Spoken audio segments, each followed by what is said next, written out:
Hello and welcome to another episode of Build with Briley. Today we are working on the Western Friend website. We have our GitHub issue open. And we're improving test coverage for the Events app in our rather comparatively large project. This is one feature, kind of a calendar of community events. The code coverage is around 80%. No, it's around 70% for this file, models.py. For the events in general, yeah, just one file needs coverage improvements. So looking at the uncovered lines, we have an index page, which is responsible for listing upcoming events. And in Wagtail, the page models also behave like traditional Django views. They accept requests and they handle context and they render a template. So it's kind of a unified model.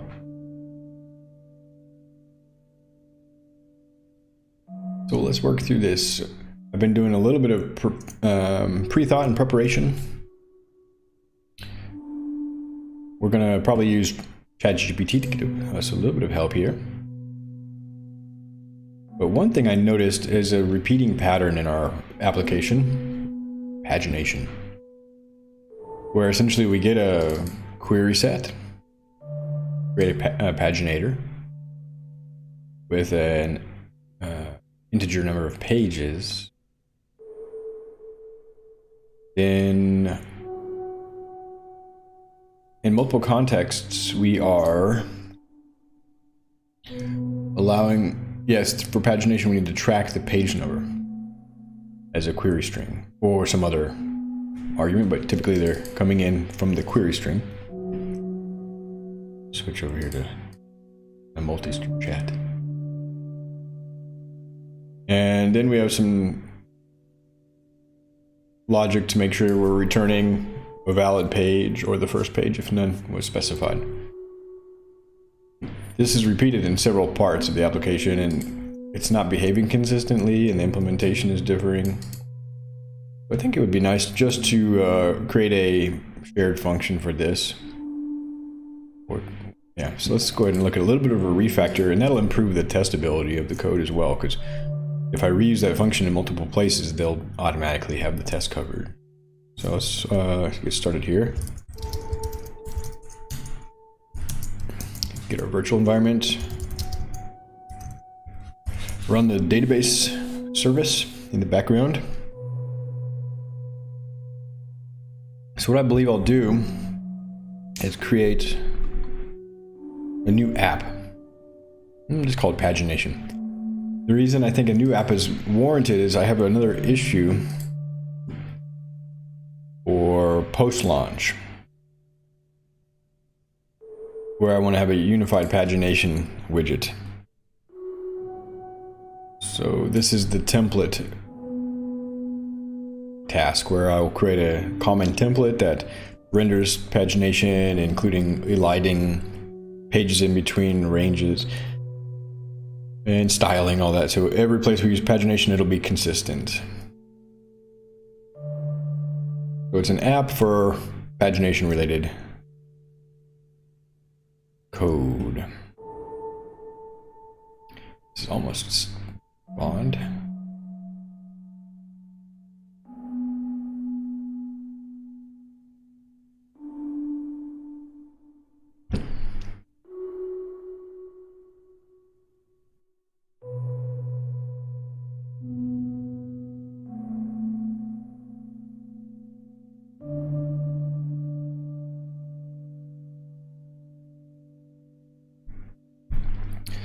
Very cool. Let me just get this here.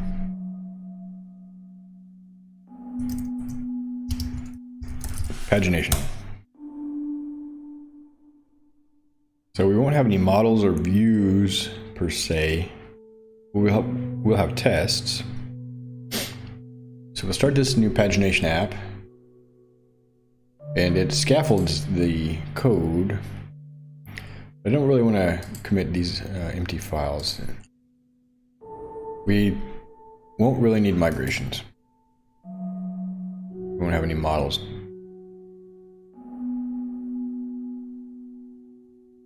Which is, the app is a bit of overkill, admittedly, but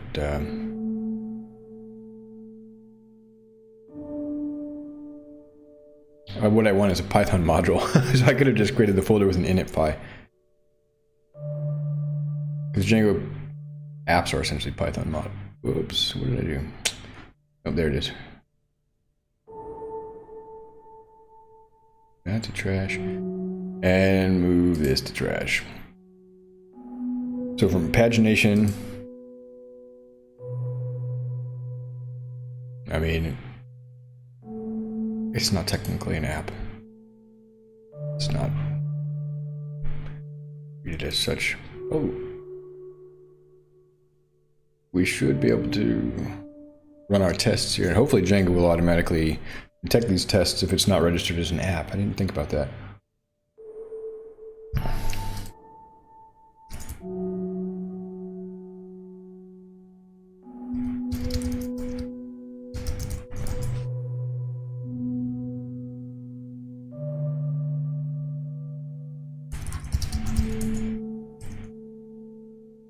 And we will run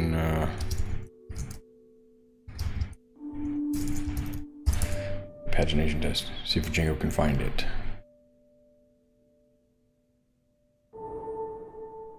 I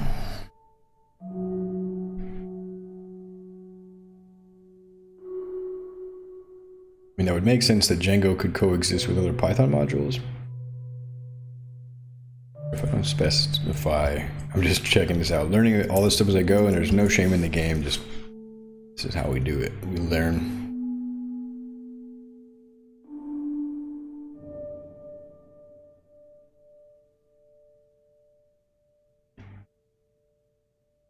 Now it's finding a lot of different tests.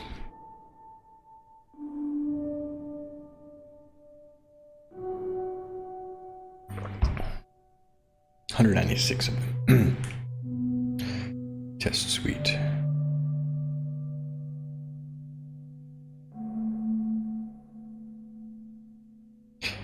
So while we're waiting for that, this is nice.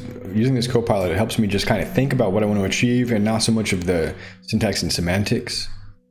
You know, 60 or 70% of the time. I still need to be able to dig into the syntax and semantics of the code to make sure it's, you know, doing what I want. Like making a false assertion here. But it just saved me a lot of time and sort of mental effort.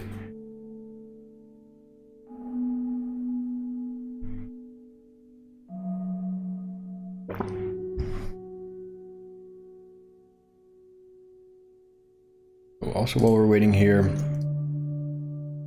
we're going to look for other places we've used this pagination.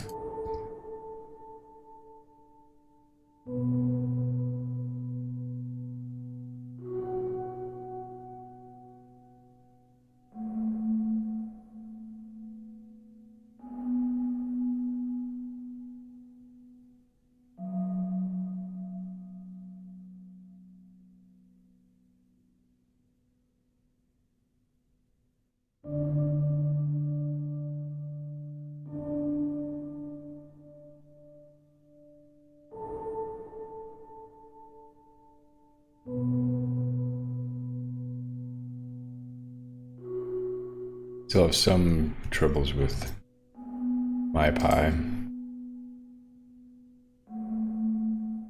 Okay, so the places I can think where we've used pagination are on the library, so the media library has some pagination code. And this is probably the code we want to use. It's the most recent, or at least the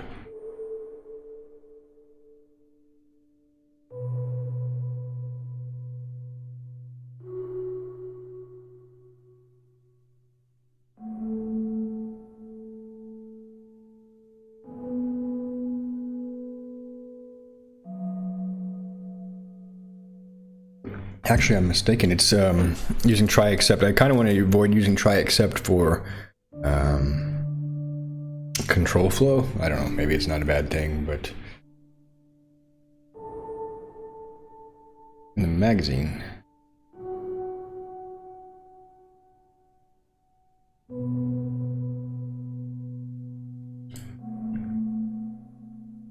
Search views.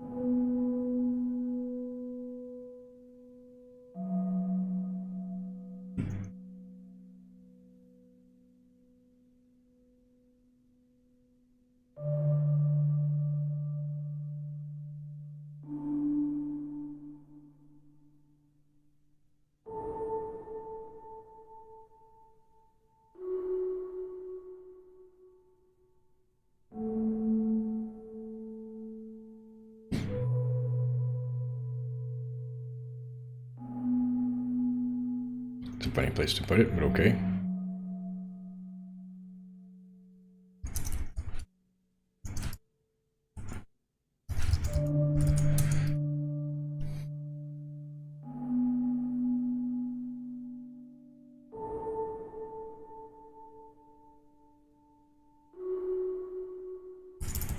Can I find it?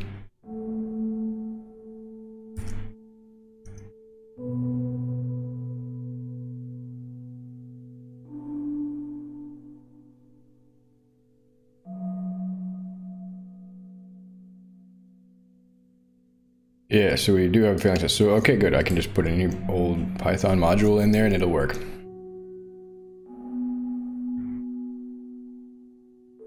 Yes, anyway, I needed to open this because we're using pagination here on search. We're using pagination on the magazine.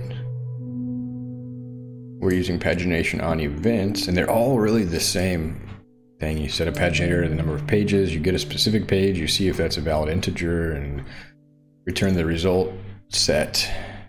Yep, to the template. And so even having fewer lines of code in the get context method makes that function easier to read. So we need magazine, I think, and archive.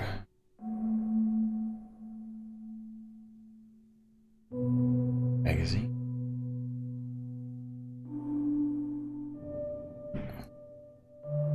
Get paginated archive issues. There we go. This is more style I want to take.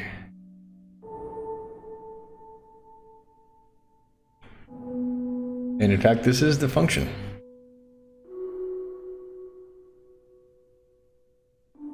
Takes a query set, page number, and then the items page is a hardwired dependency in here. I'll just move that to an argument. Cool. Very good. So my test for this will actually be fairly portable as well. Okay, let me get to a little bit more tea here. Open the door. It's kind of hot drinking this tea.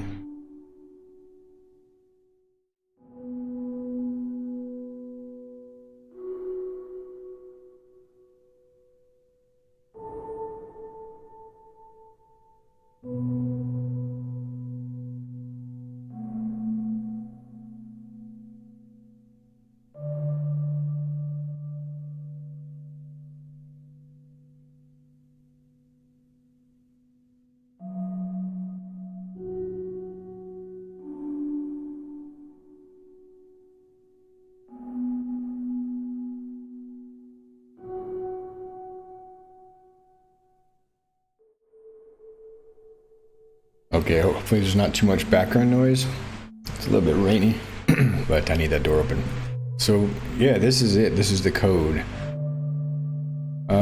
So what I'm going to do, before we start writing events tests, I'm going to work on this pagination test and the pagination helper.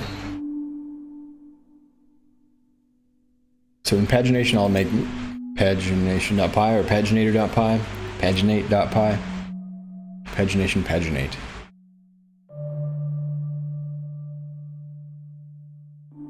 Sounds good. Although these mod, the tests, they're typically nouns.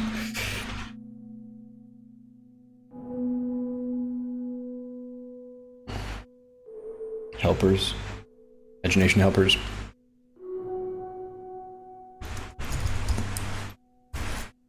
All right, so we found this really good one a moment ago.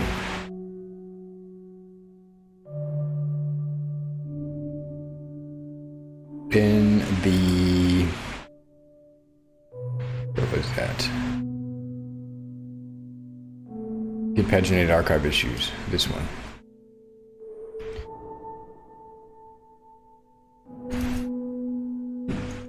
And what we'll do, refactor this, get paginated entities.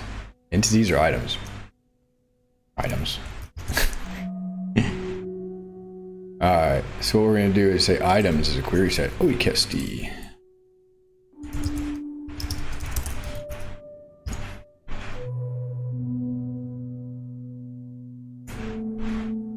Items per page is an integer. Yeah, it's good. And then page number is an integer. Or none.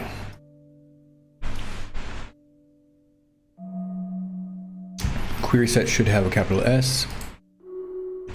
And this will return a paginator page. Yeah, let me just double check if we get these imports. Query set any.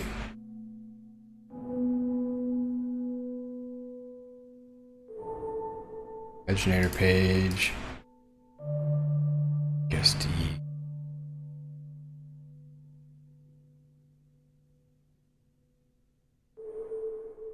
Arguments.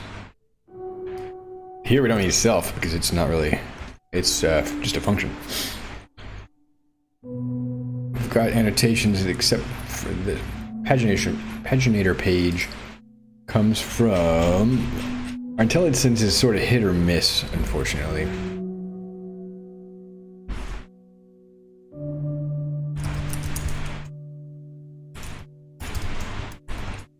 Where did I get that magazine here?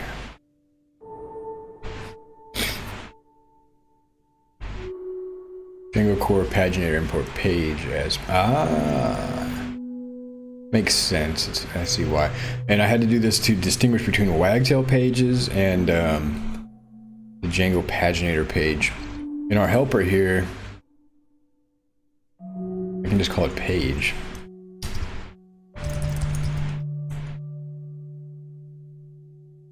And it was a good guess. We do need that paginator and we need a page.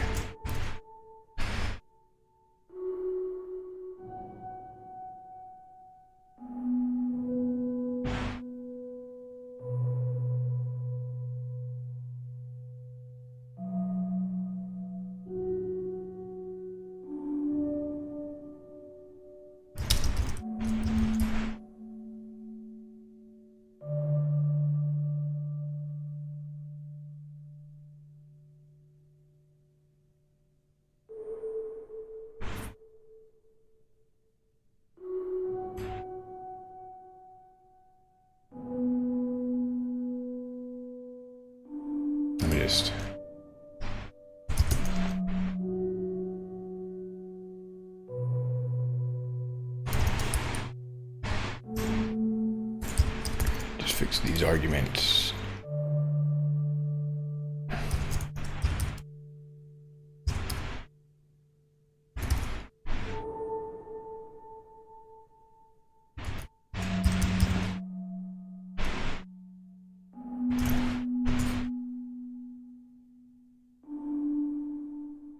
And can I use the walrus operator here?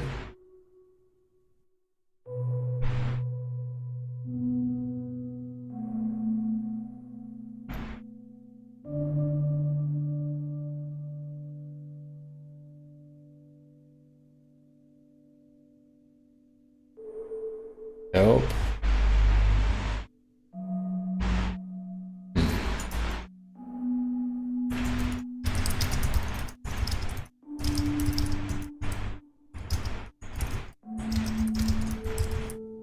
For page number.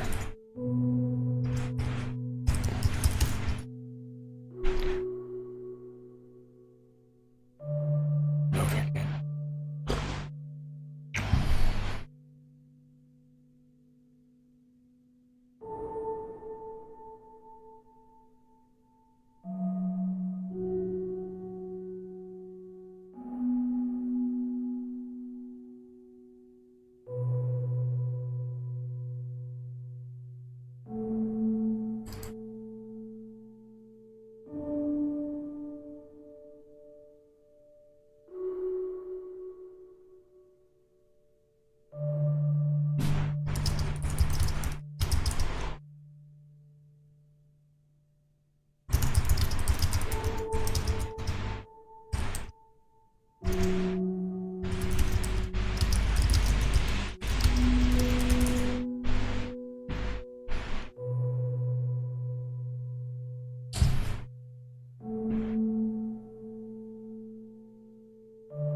I'm doing this much because I don't know exactly how it'll work, so I'm just describing the issue to make sure I'm on the right path here. This is much more work than if I would just change it and get a... Although I'm not running the code, so it's actually saving me a little bit of time. The initial output.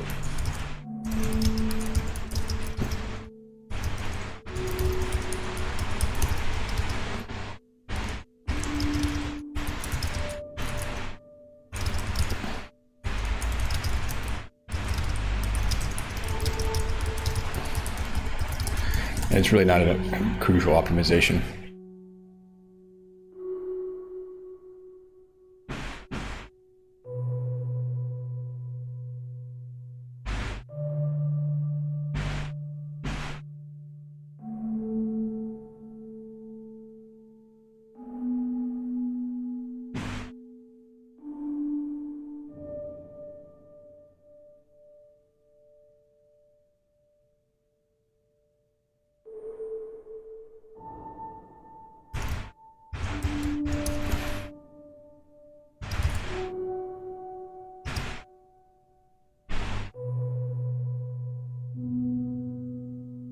Yeah, it makes sense. All right. It's a bit much. It's not a big deal. I was just curious, and honestly, that is like pretty ugly code, and that's probably one of the example use cases why they were hesitant to even add the Python the walrus operator, because it would encourage that kind of hocus pocus. But okay, so we've got a function, get paginated items.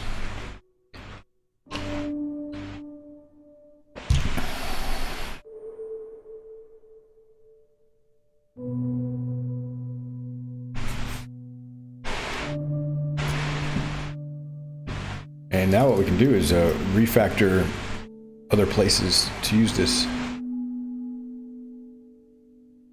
So what we need...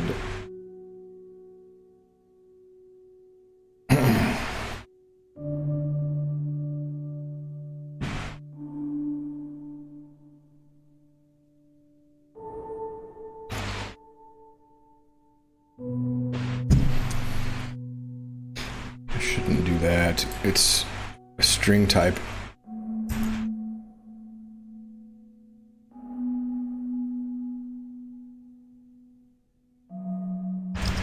I can make none explicit though. All right.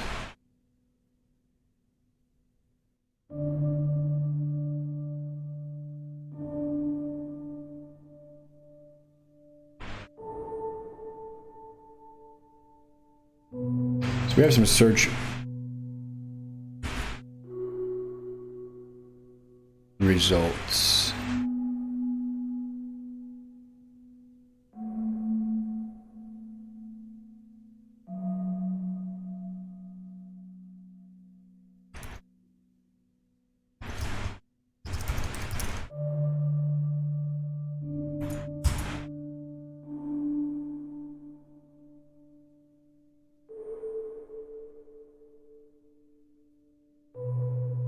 And since I had worked with it in the other tab, apparently it has in its buffer somehow still the context. I don't know how Copilot's working behind the scenes, but now I can remove all of this.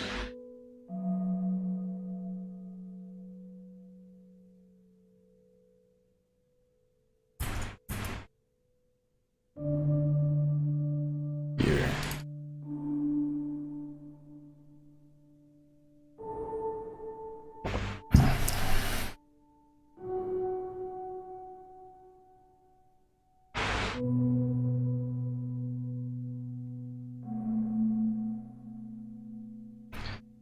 Weird thing, search promotions. Got what?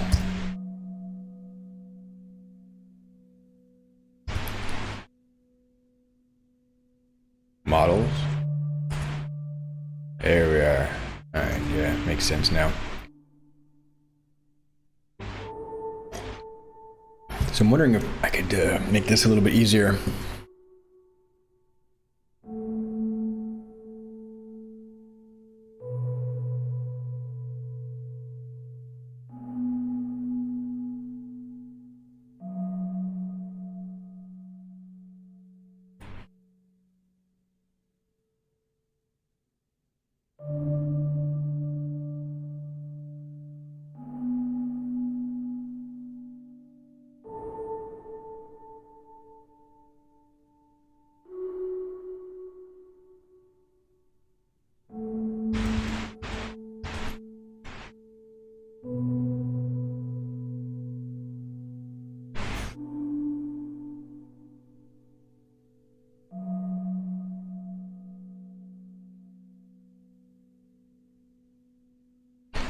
Well, I think it's a very strange code.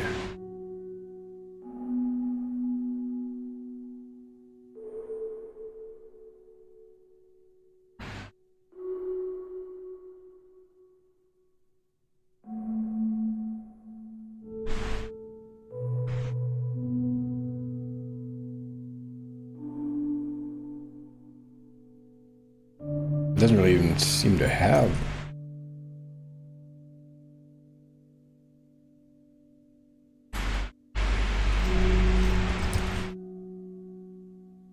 Alright. Somehow it's there.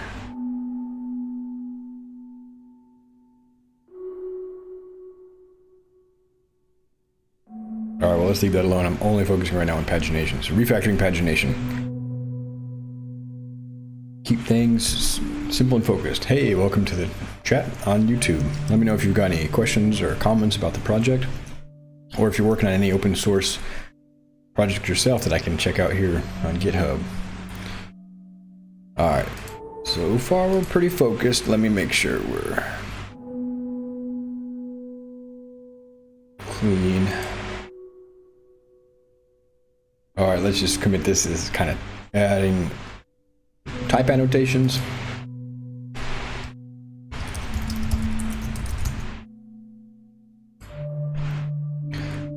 And we'll go ahead and write a test for this test suite for this pagination function I just wrote, and then we'll start moving it into the other apps.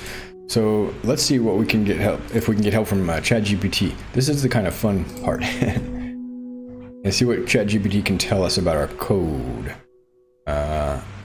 So what we have is a helper function, and I don't know why I keep doing that. It's right here. And I'm pretty comfortable that this is like a minimal implementation. We don't need to refactor this into any sub functions or anything like that.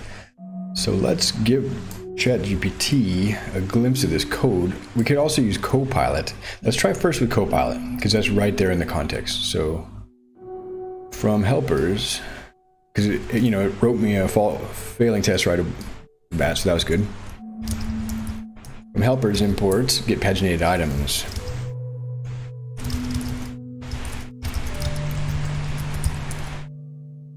And just asking it a broad question. Let's see how comfortable it is.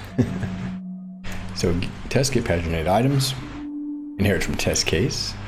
Let's get that import to help Copilot along, have a bit more context. I'll leave my cursor here again.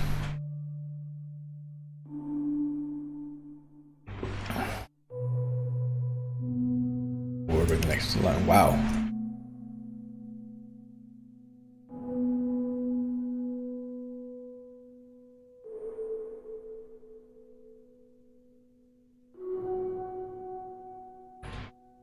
Okay, this is a bit intense.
And this is interesting. So it's treating items which should be a query set, which is sort of a list. It's an iterable. Maybe it behaves like a list enough for unit tests to work. That's cool.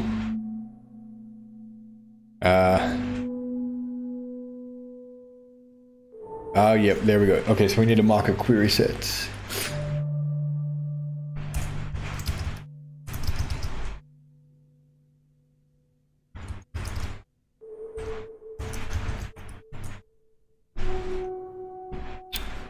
And I think basically, if I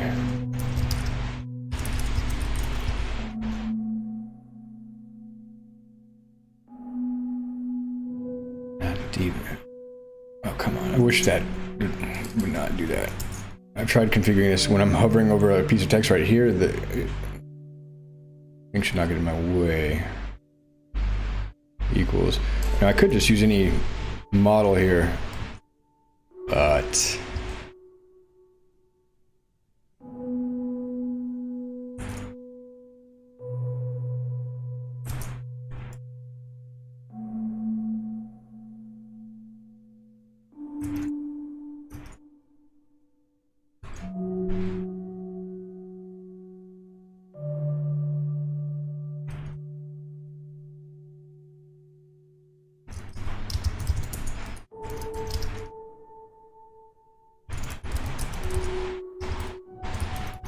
see if this even works. I don't think it will.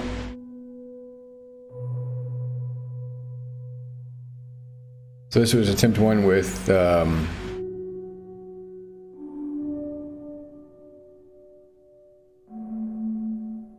sorry, this is attempt one with Copilot. Okay. It's not too bad so far. Although, so with get paginated items per page, it's not really inspecting the function signature, so it sort of loses context there. All right, let's try it. Let's just delete that. Let's try now with ChatGPT.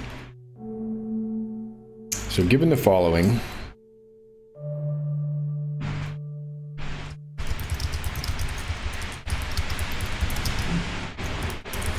helper function, please help me write a test suite.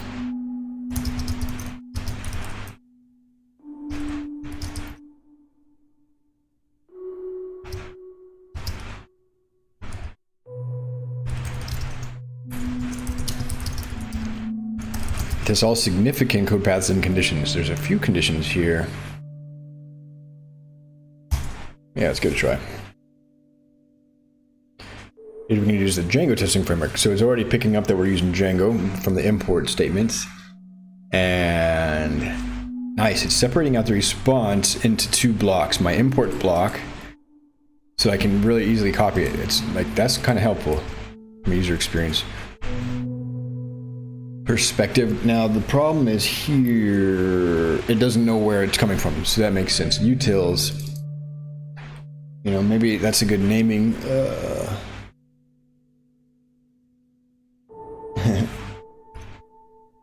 That is a common naming convention. The problem is, okay, so I need to set up 10 instances of some model.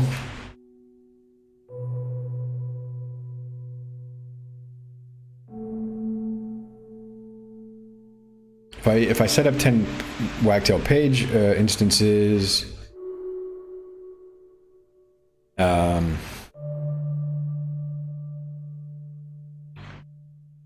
have to set up the wagtail tree. I'm wondering if I can create a... what would be a good way of doing this?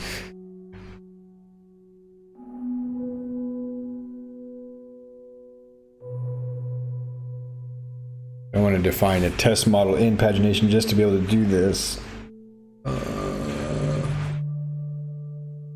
It should already have a query set.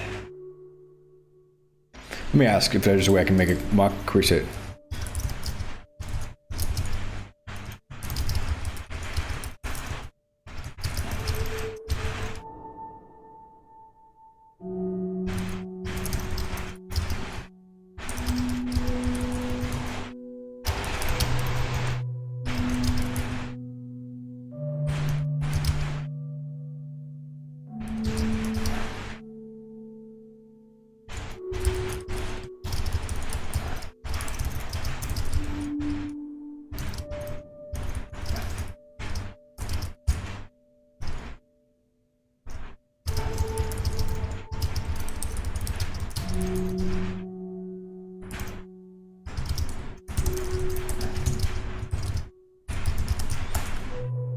give it a little bit of context. You can create a mock query set in Python unit test mock library. Here's an updated version of the test suite. Oh, really cool. So now it's, this time it didn't put the imports in a separate thing, but that's cool. But now we don't need the model import. Just kind of observing how these output differs. From unit test magic mock, yeah, empty page. We already got that one. Okay, cool. So magic mock is the key thing. It's different here. And get paginated. Wow. And I did this, so if I clean this up a bit, it should be.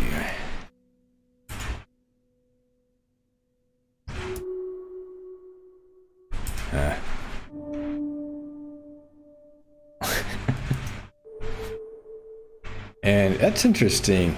It imported mock and didn't use it. So yeah, it is a little bit, still hallucinating. But here's the test. Does the output pretty much run the first time? There's one test I've seen. This is interesting. The test cases make sense. Let's review them real quick. So we have a setup method. I'll add these annotations as we go to get the squiggles to go away. That's going to set up a magic mock.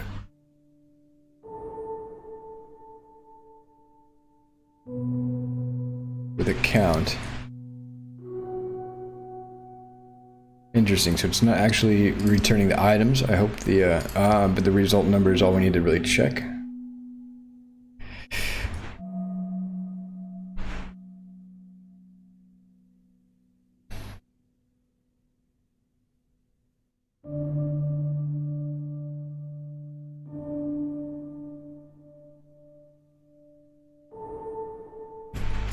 Let's try running the test. First run. I do like to understand.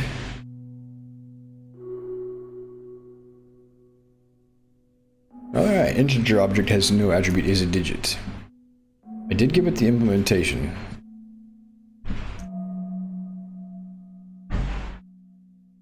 We do have some assertion errors. I think part of it is that it's using the wrong inputs.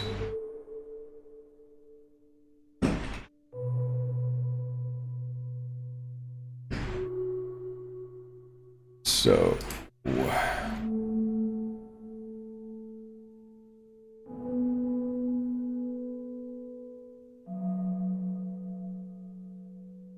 no, it's using the right input actually. Okay, good. Double check there. Part of this could be mock, how we're setting up the mock.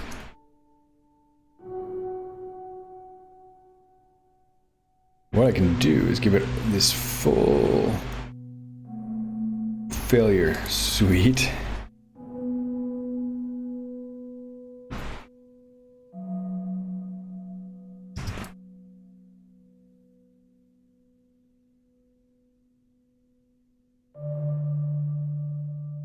Apologies for the confusion. I see the misunderstanding here. The issue arises from the limitation of the unit test mock library to simulate the behavior of a real query set or Django paginator. Yeah, that makes sense. That would be quite a lot of behavior to magic mock. As I mentioned earlier, using mock objects for query sets in paginator is a bit of a cheat and can lead to misleading test results because they do not reflect the actual behavior of these objects. So this is where it's actually really, I'm learning a lot. It's teaching me, and I think this is largely not hallucinating. You may want to consider using the Django dynamic fixture library, which provides a way to create real model instances for testing.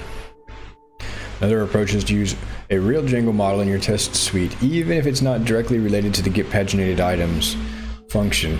This can be any model in your project. The important thing is that it gives you a real query set to work with. However, if you really want to isolate your test suite from any models, another approach would be to use Python lists instead of query set. The paginator class can work with any list-like object. So says being iterable. My function signature would have to change. And that's what, that is what Copilot was wanting to do.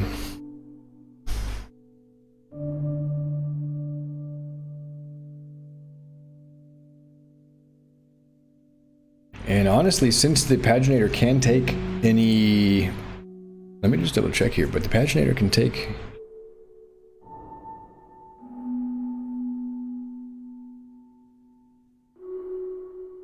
anything that supports length or count or ordered.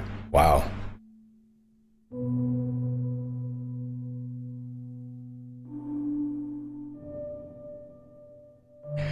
Maybe I'll crib that. That's actually really cool.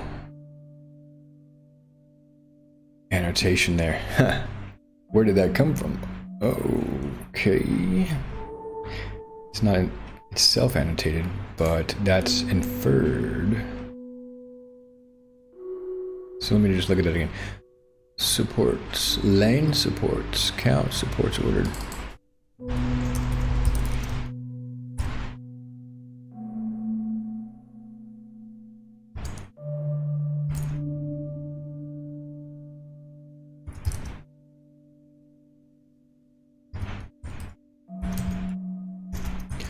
And see where these come from.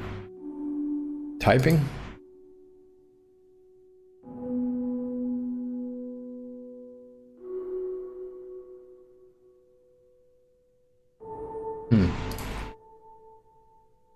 I don't know.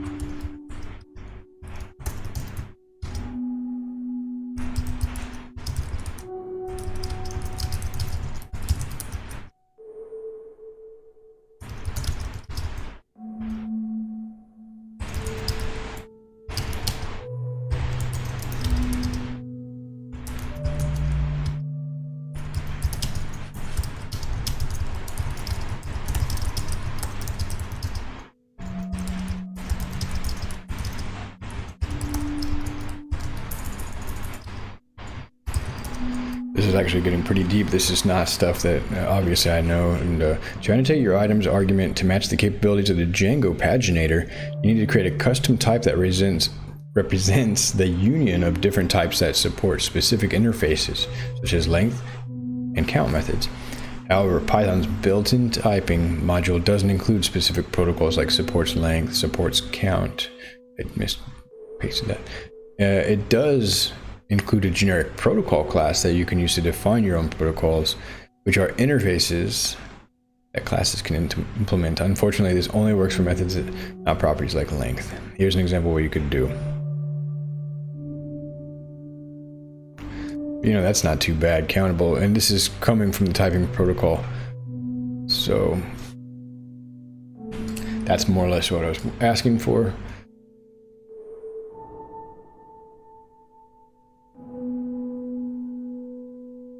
And then we don't need the collection and that kind of stuff.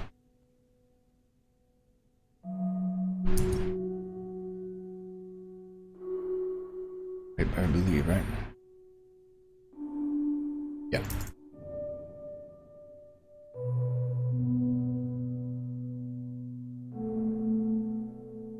Maybe.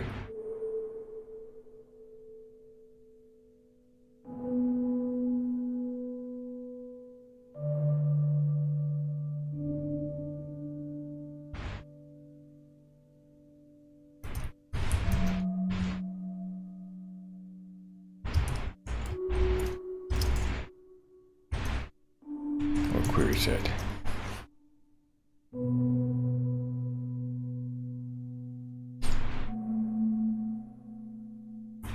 Okay.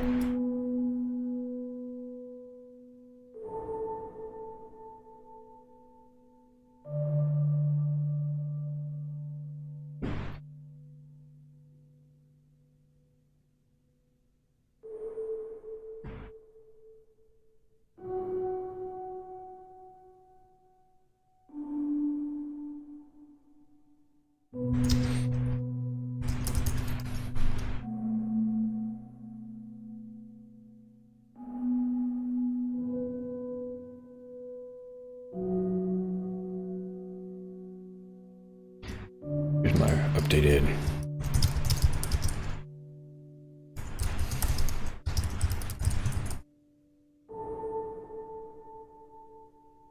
Let's see if we get some feedback on there. It's great. You've correctly updated the function with a more accurate and flexible type annotation for the items parameter. And this version should now correctly with any iterable sized object or query set. So it's keeping the context here across some pretty lengthy posts. That's good. The window size is fairly good. Just a small point. The line items per page equals 9 and your function overwrites items per page parameter. Ooh, that's right. That's a really good point. That's not what I was trying to do.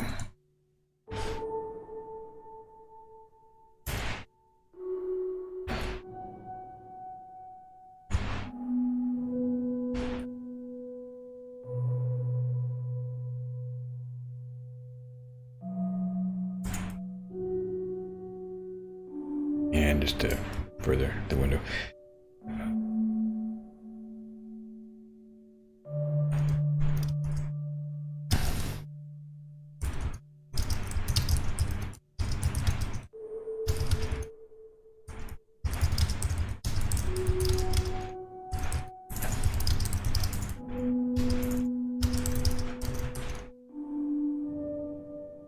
Now we need to get data right.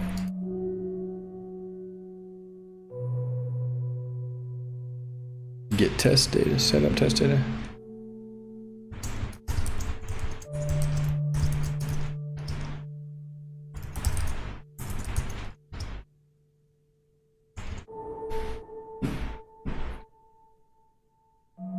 And I'll get some tea, be right back.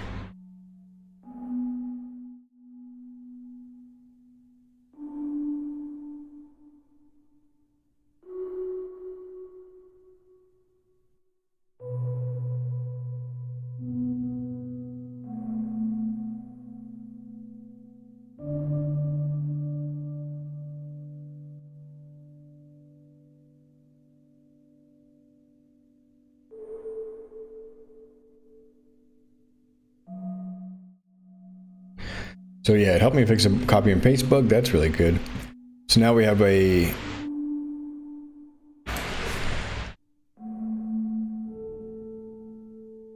new set up test data.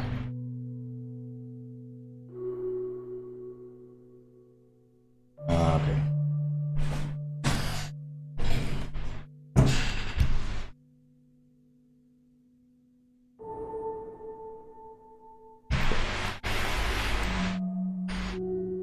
Hey, fine. What's the difference between iterable and sized?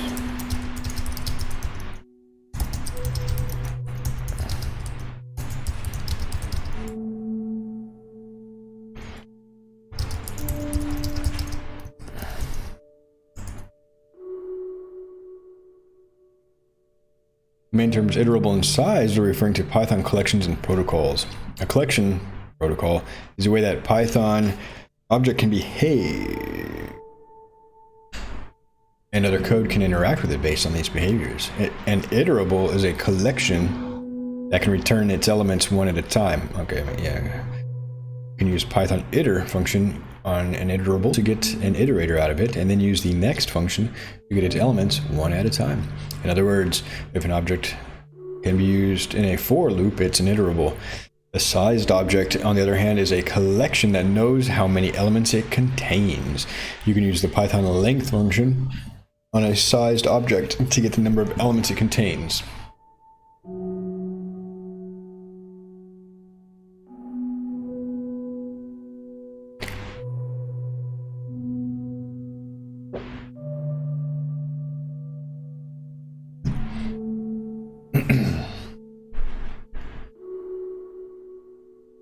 So yeah, I'm just going back to the suggestion that this ChatGPT's made twice to just test this with an actual model. I don't need this test to be totally isolated. I don't want to create a new model or just this test.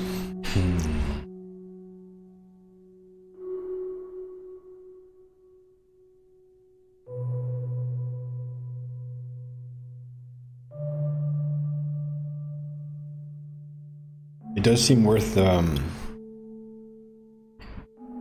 making this function support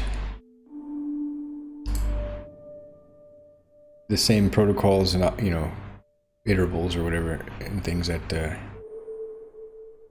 yeah. Where's pagination in it? That's a bit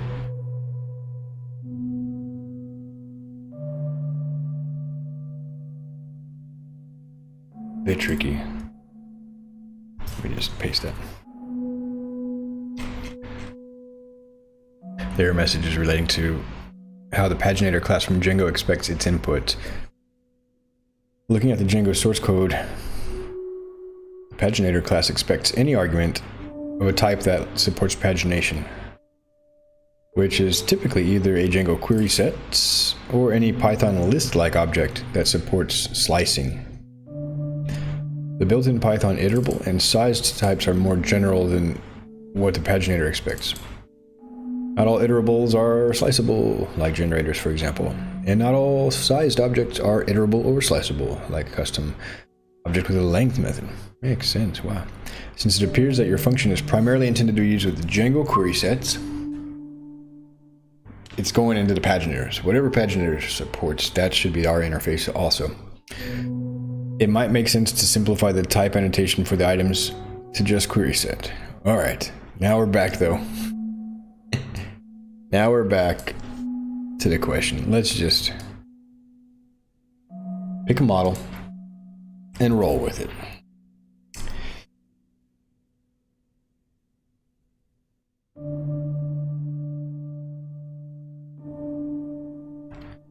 If you want to also support Python lists, any sliceable or countable objects, you can make a custom type annotation using protocol.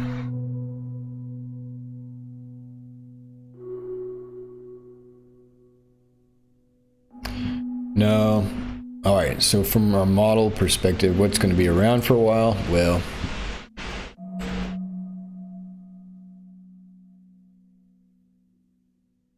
accounts. And I do have 4 accounts of factory.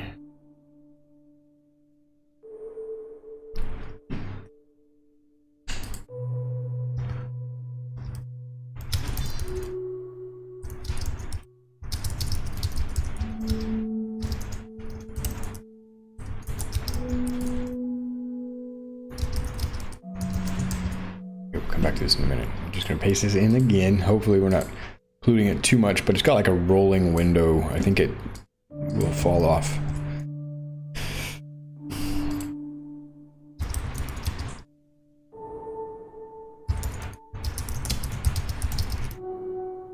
Model factory that can be used for tests.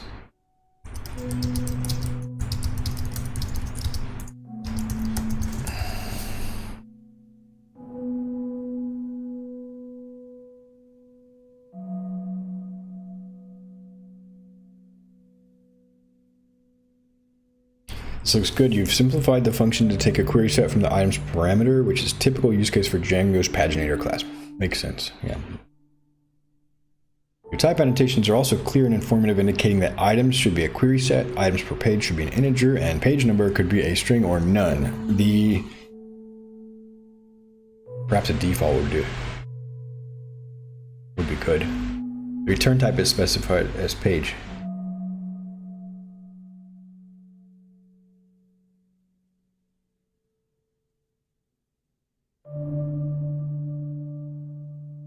Say one line of code later.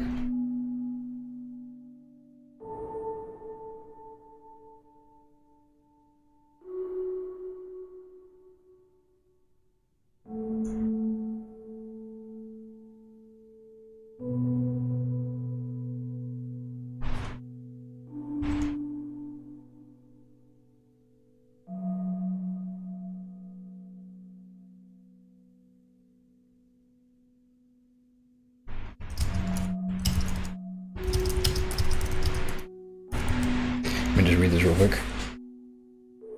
The function logic is clear and well commented. It checks if page number is provided, and if it is a number and not greater than the number of pages, and defaults to page 1 otherwise. The version of your function should work well for Django query sets and be straightforward to test. As a reminder, while this function now works well with Django query sets, it may not work with other collections or iterables. If you find the need to use a function with other types of data, you might need to revise it again or create a separate functions for those use cases. But for typical use cases of pagination and query sets, in the Django app, this should serve well.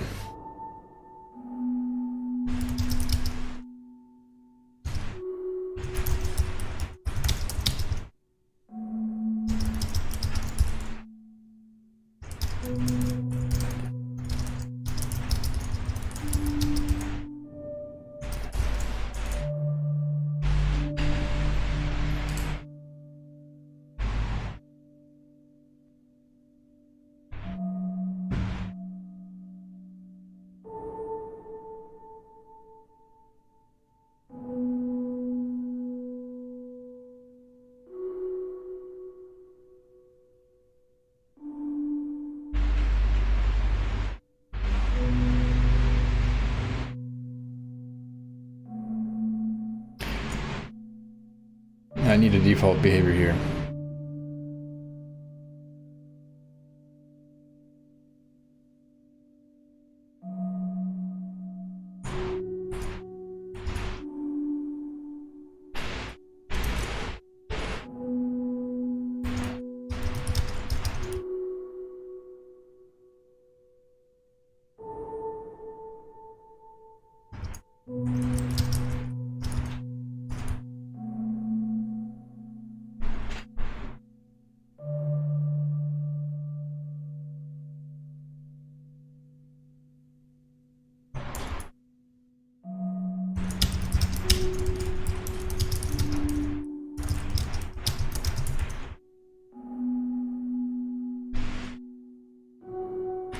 The function's already a good design, but if you want to simplify it further, you could just set paginator page number at the beginning and then only change it if the conditions for page number are met. This way you'd have default page number 1 and you'd only change it if the page number is a digit and less than or equal to total pages. Yes, that's right. So I just move the default. That makes sense. And then I can avoid the a little bit of the else clause there.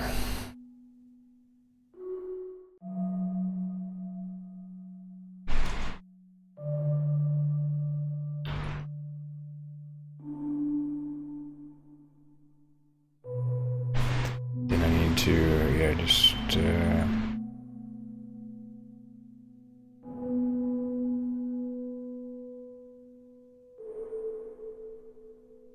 Yeah.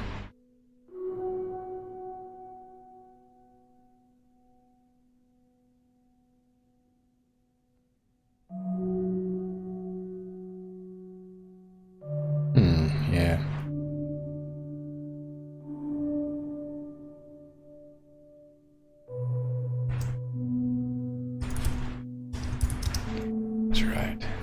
They can't go away anyway.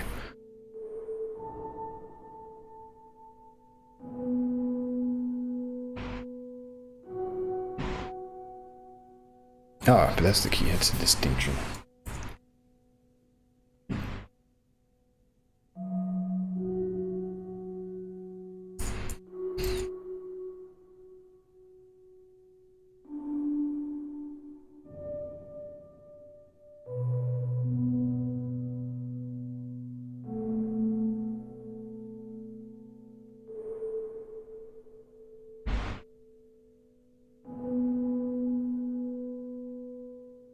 I could avoid the cast here. I mean, I need an integer.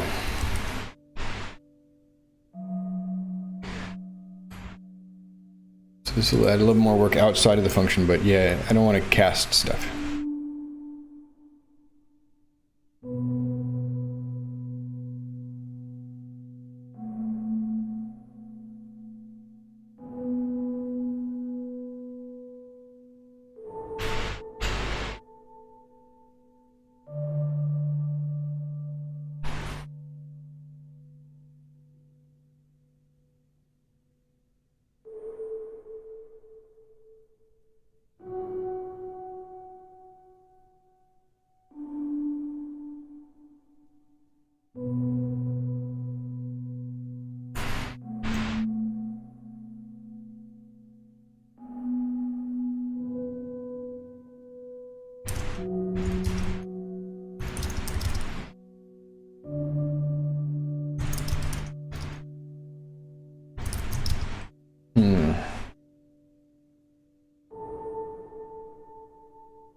this minimalism here is going to put some of the complexity in the other contexts.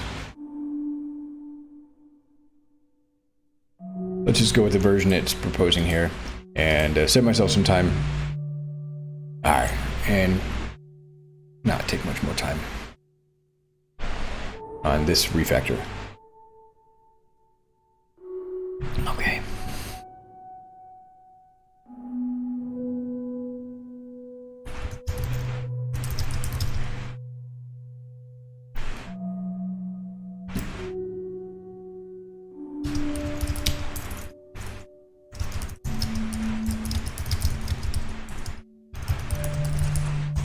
That's where to rewrite those. Use the updated test suite to match your new get paginated items function. So now, yeah, we just use refactoring. Wow, create batch, I didn't know about that. That's super cool, wow. The test page number is none, case is modified to not pass the third argument to the function to test the case when page number is not provided. In each test, the get paginated items function is called with the appropriate parameters for the scenario being tested, and the result is checked to ensure it matches expectations. The updated test suite should work well with your new implementation of the get paginated items.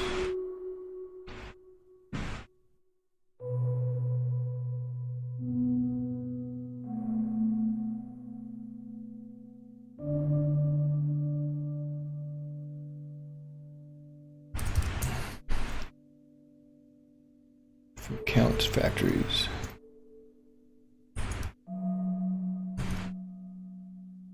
And we'll run it.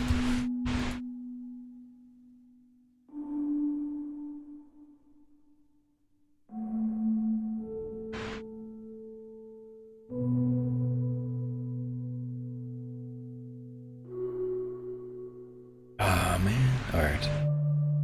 Empty pages not raised. Yeah, we're not raising at all here, so that's interesting. So, yeah, I think the quality is diminished a bit. We can just make sure I saved. Assert equal, assert equal, assert equal. Assert raises.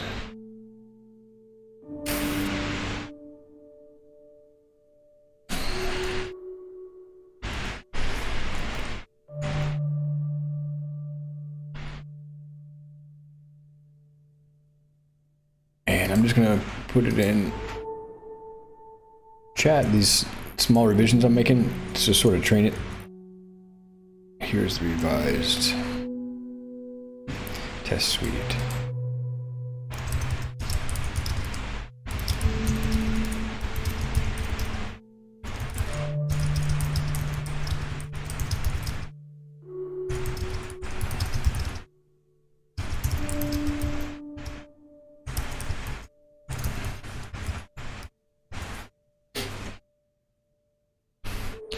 Your revised test suite looks good. Here are a few things that you've done that adhere to good practices. Type annotations, you've added the return type annotation none to your test methods and the setup test data class method. This helps to make code more self-documenting. A single assertion per test. Each of your tests focuses on a single behavior and has a single assertion. This makes it easier to understand what's being tested and what the expected behavior is. We need to do this at my work. Oh, some of our tests are so like mind-boggling and multiple assertions and I don't know, maybe even assertions and then more behaviors and then more assertions, kind of level of complexity tends to hundreds of lines of code. I don't know what's going on there, but I've inherited that. Yes, these tests are just sane. This is sanity. I wonder what's still complaining about this.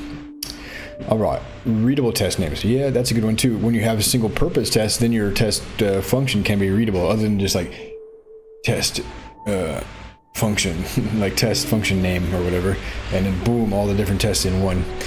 The names of your tests clearly describe what each test is validating. Remove the unneeded test. You remove the test empty page raises exception test, as the new implementation of the function does not raise this exception anymore. This keeps your test suite up to date with your current implementation. Use of the factory. You're using the user factory to create a set of users for your tests. This provides a realistic but controlled set of data for testing. These are all great practices for writing clean, maintainable tests. Please note you have an unused import magic mock and empty page. Nice. Yeah, that's what I'm saying. You just kind of paste it in. So I would say the quality of the results has been 80-90%, you know, like useful. Some of it, there's been a couple of little hallucinations there. I'm getting a lot of these. I'm going to see if it can help me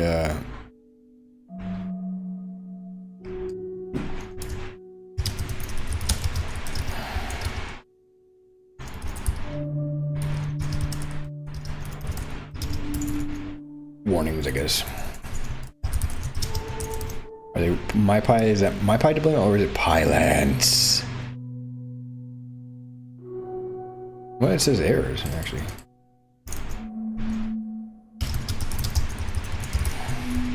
There's one.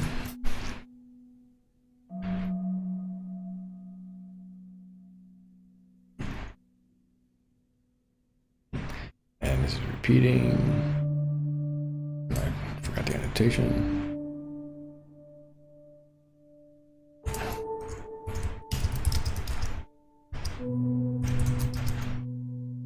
I would like to fix them and not suppress them, because when I suppress these lines, then I could get unexpected behaviors. And so inadvertently suppressing actual errors.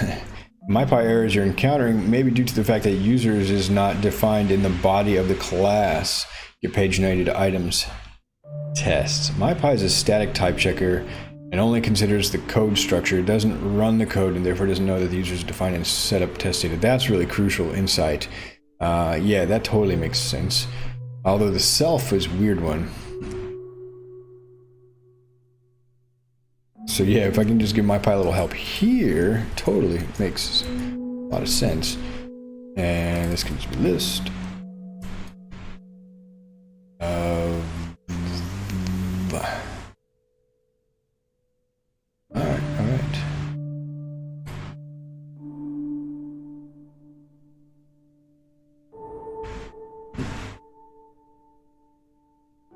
Get the user model here.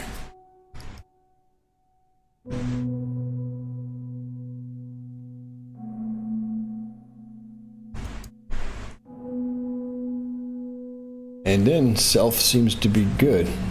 Or it's the user's not on self, of course. It's the same error over and over again. Whoa. In this revision, users is declared at the class level to be a list of user objects. Now MyPy knows that users is an attribute of the paginated items tests. It knows the type of users, so it should no longer raise these errors. I mean, this is advanced stuff, like obviously more advanced than my level of comprehension, so I'm learning a lot here and still having some problems here.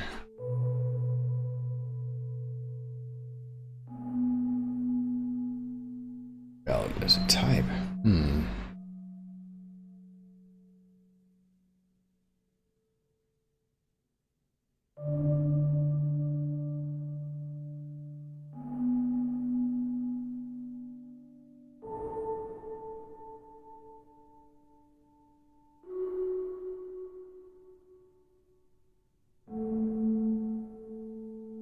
Interesting.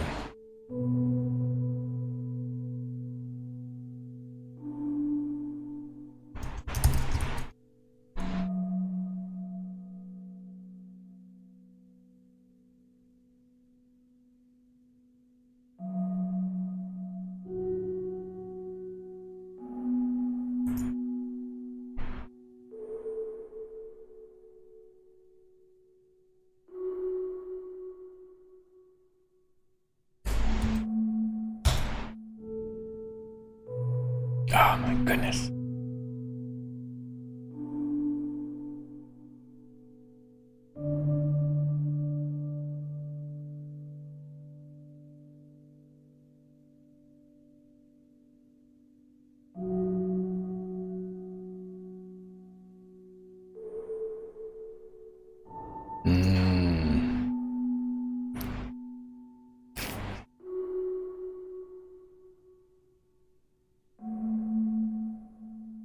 the test is working.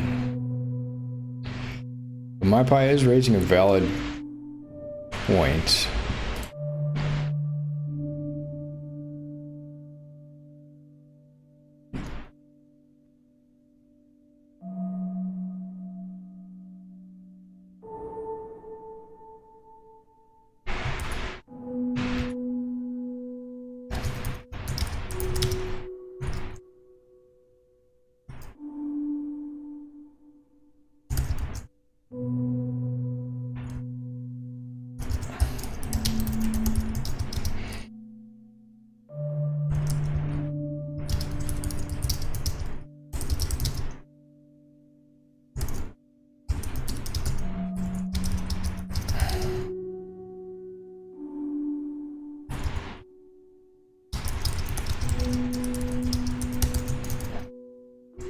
I think that would fix it.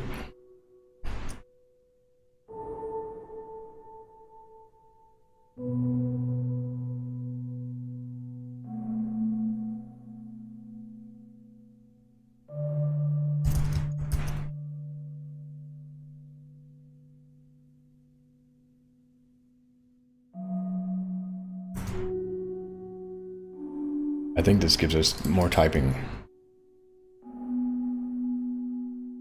So we'll take this and move it up. We don't need to capture the return. Use rubbed all. Little nuances, but seems to be in good order now.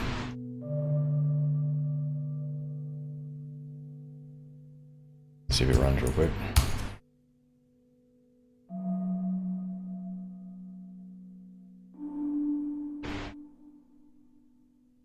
This runs, I'm going to take a quick break, commit this code, take a quick break, and come back, and then we're going to write some. We're going to use this in all the pagination places, refactor those, which should have a net gain on their test coverage if this code is untested in those areas, and take it from there. So initial.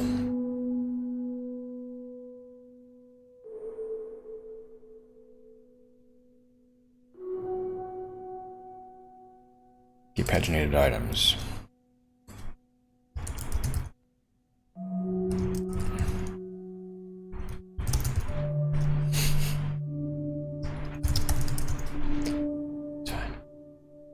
Commit that. Let's see if there's any lint that it picks up real quick.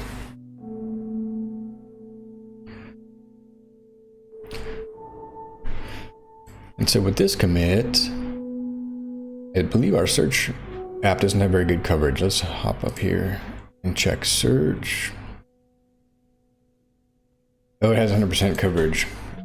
So the view does rely on pagination.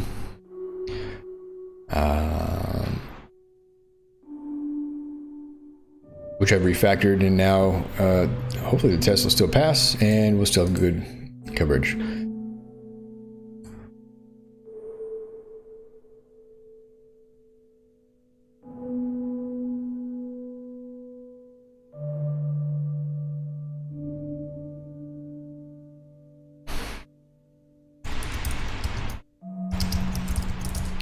This is the prime example. We'll push these up. I'll take a quick break. I'll leave the screen on, I guess, while the, oops, let's see what happens here. Maybe I can't.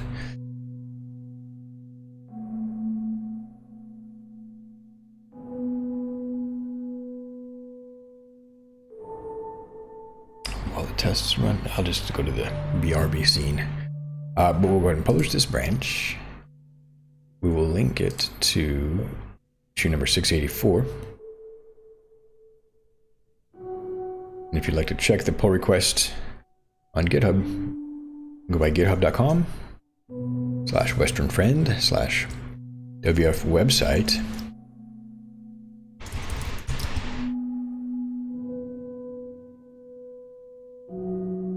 And I'll get the pull request number here in just a moment. We only have one pull request open currently, so. And here we go. We've got the changes pushed and CI is running. I'll be right back in a couple minutes.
Okay, looks like our test has failed.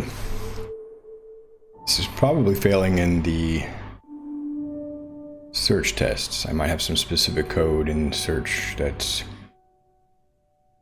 maybe too specific. Can't import something. Should have run these a little bit locally.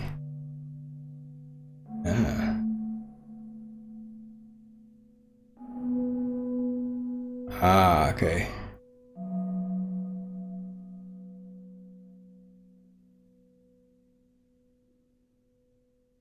I was getting a deprecation notice for Wagtail 6 refactor, and apparently this Wagtail core search promotion model hasn't been defined or migrated into our project. To Wagtail migration, so let's revert that change. Let me find that change real quick.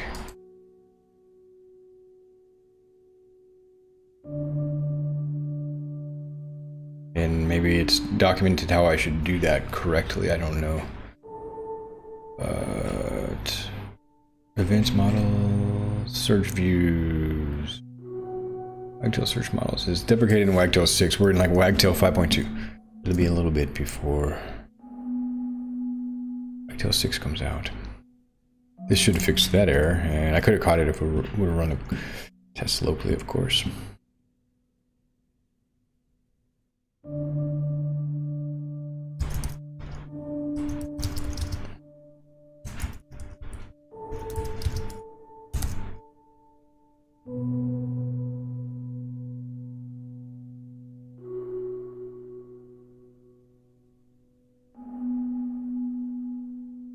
I'll sync those up and let them run in parallel while I move on, and we'll come back and check this search views test coverage in a bit. I will move on to the events pagination code, and what I'm going to do is now swap in this newly tested code. Pull request 628 or whatever that was. 825. No, that's issue. Refresh. 826. I was a little bit dyslexic there. Yeah. You know, I might just go ahead and do 825 while I'm here and everything is fresh in my mind, but one step at a time. Uh-oh. String or none.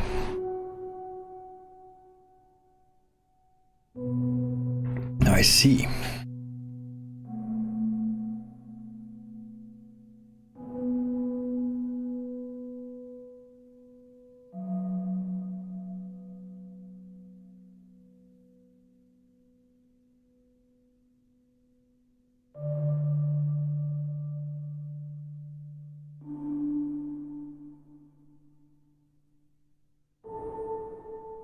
That's not too bad.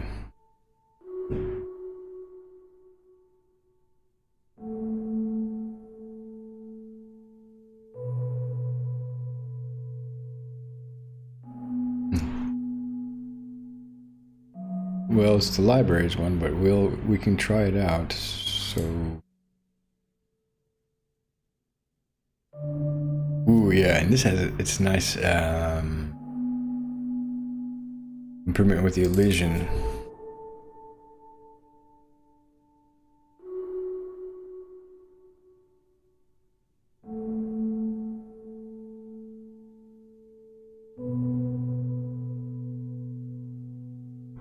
Yeah, I'll need that as the next step. So basically, I can show this on the demonstration.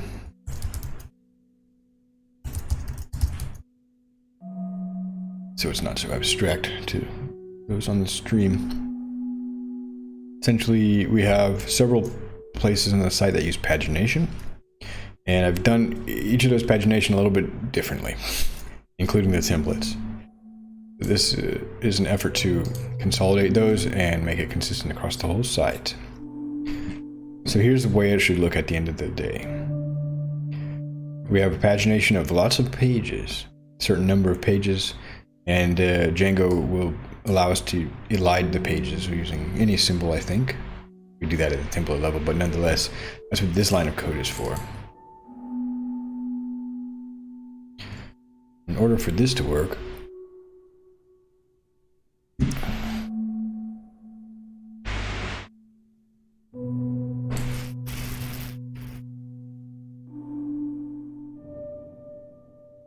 to set that property and adjust the page, and we're going to want it at the page number. We're going to want this in all of our places, so let's include it in the helper. And let me double check here. Darn it. Move this over a bit. So we have a page here, and I set the property here. Okay.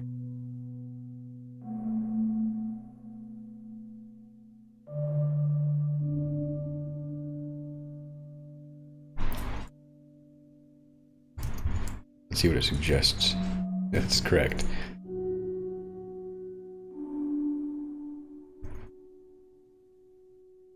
But I need to do this.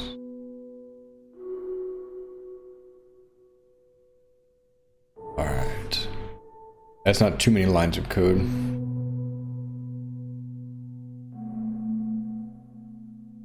And it's still in the right context here. What is going on here? Yeah, that is weird, isn't it?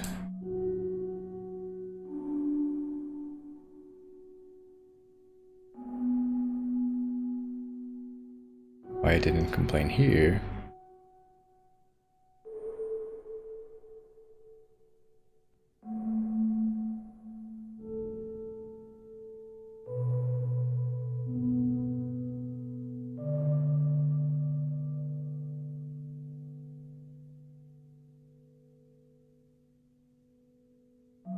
Ah, no, it's...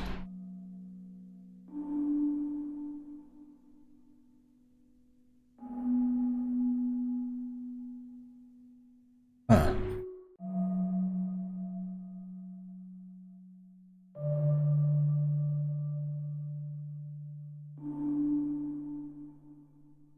Nope.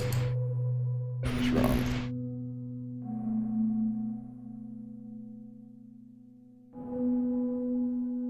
And I'm setting the property. Alright. Here we are.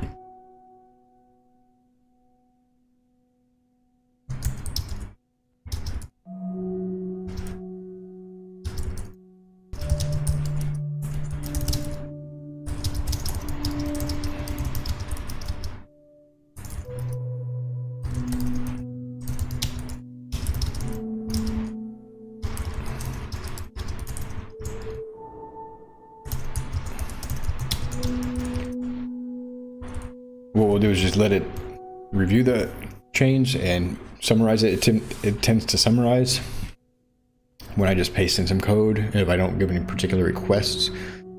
The version of getPaginated function looks good. By setting the default value for page number and introducing the paginator page number variable to store the page number after validation, you've simplified the function and made it easier to understand. Moreover, you've also added an adjusted elided pages attribute to the page object, which will hold the elided page range. What essentially that does is lets us iterate up to a number of pages, like 4 pages or whatever, when we're rendering that template, and then it'll put an ellipsis, and then in that iterator, and then the next after the ellipsis will be a continuation of the pages, the bracketed, so the first 4, last 4, or first in, last in. The paginator's getElidedPageRange function is a convenient method that returns a list representing an intelligently elided page range for displaying the available pages to the user with reasonable limits on the number of displayed pages. That was the problem. We had like 48 pages, and they would just wrap and wrap and wrap. Now the returned page object not only includes the number of items for that page, but also an adjusted elided pages attribute that you can use in your template or view to display the available pages.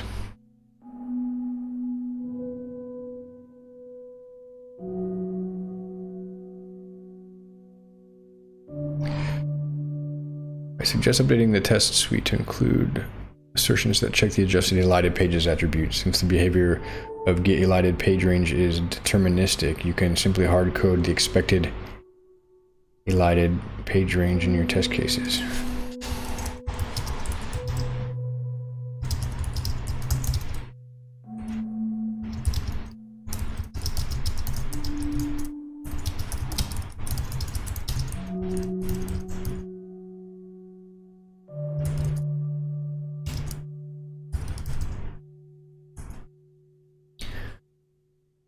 I think we should just only need one test case for this. Sure, here's an example of a test case where the adjusted elided pages attribute could be checked. Let's create a test for when the page number is in the middle of the range and items per page is set to 1 to create a situation where the page range should be elided. This would involve creating more than the default elision limit of 10 items. Let's say we create 20.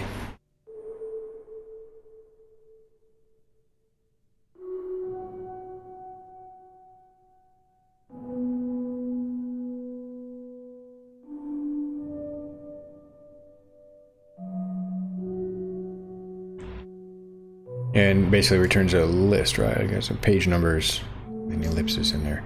And that's the one string that in our template we don't make clickable. Very cool. And these tests make it much clearer to me how the code is working at a fundamental level. You know, Pythonic is just a list of integers. Okay, it makes a lot more sense now. In the template, it's a bit more opaque. Now we can take this test and we're going to modify it a little bit because we've already got the context. So all we need is the result in the test function. So let's go back over here to pagination tests. And there we go. Wow.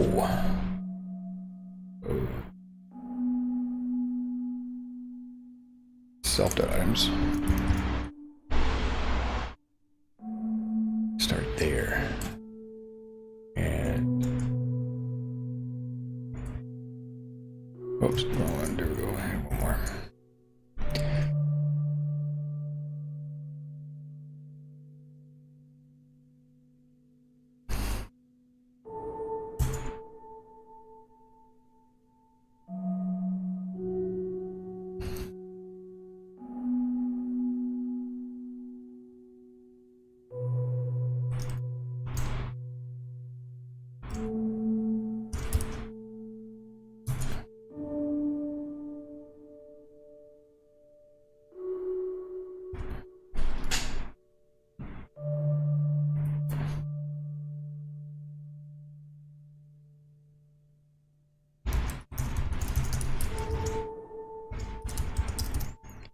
It's a bit verbose. There's one though.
seems like I should probably cast that outside of the function, but I'll come back to that.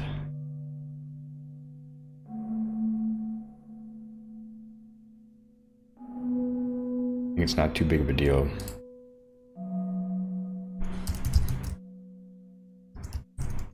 It just allows erroneous input, you know, it's an additional check, but I'm only checking it in one place. It is coming in as a string, so it has to be cast somewhere. It's whether I cast it in every view function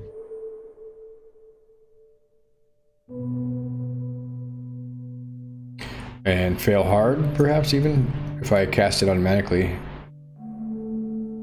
you know, or gracefully handle it internally. I think, and only in one place. Maybe it is okay.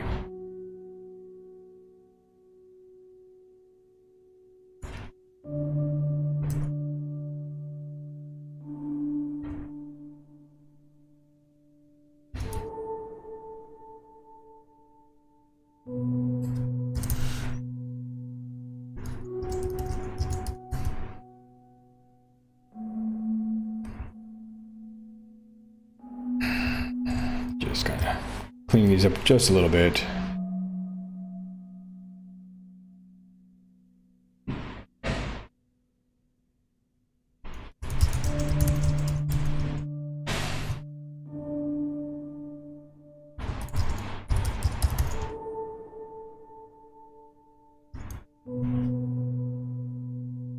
Alright, so basically everything is good, annotated and explicit. All the variables are explicit. Test pagination.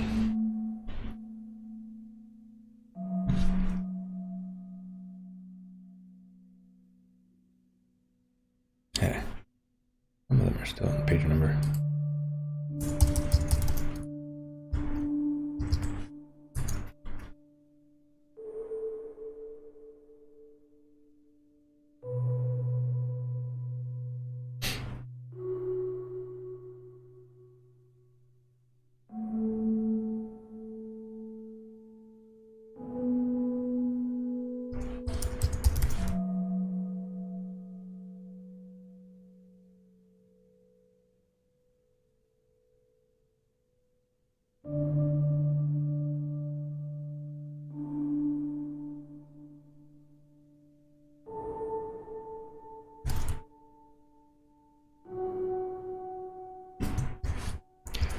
All right.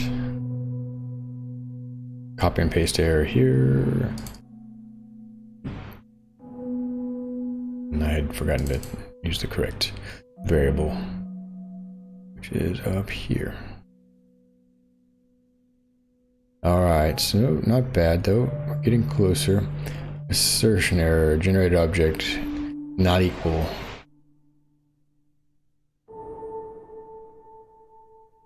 All right.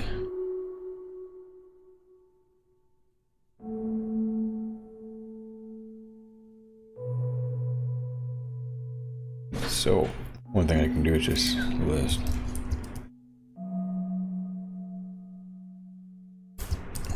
That way it'll cast it to a list, generate it to a list, and then compare with the expected result.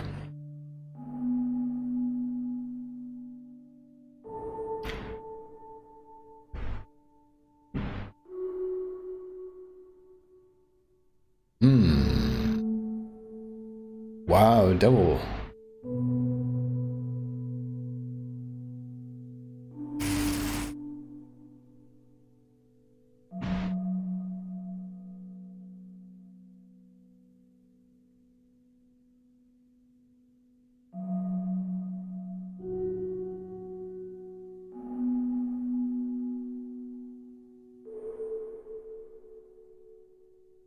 It's a static code analysis, so it doesn't know.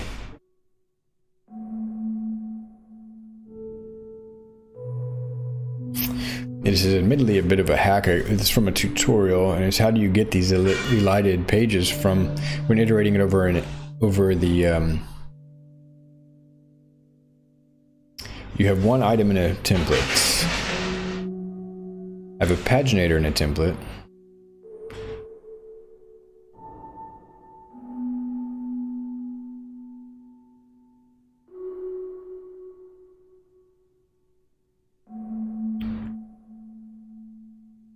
my template data context, I need to iterate over the paginator and show a specific page. So I'm wondering if I've just implemented this whole thing altogether wrong.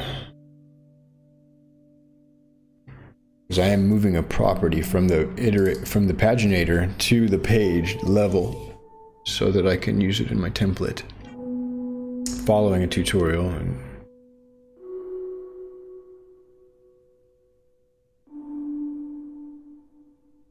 let me see if I can get a general.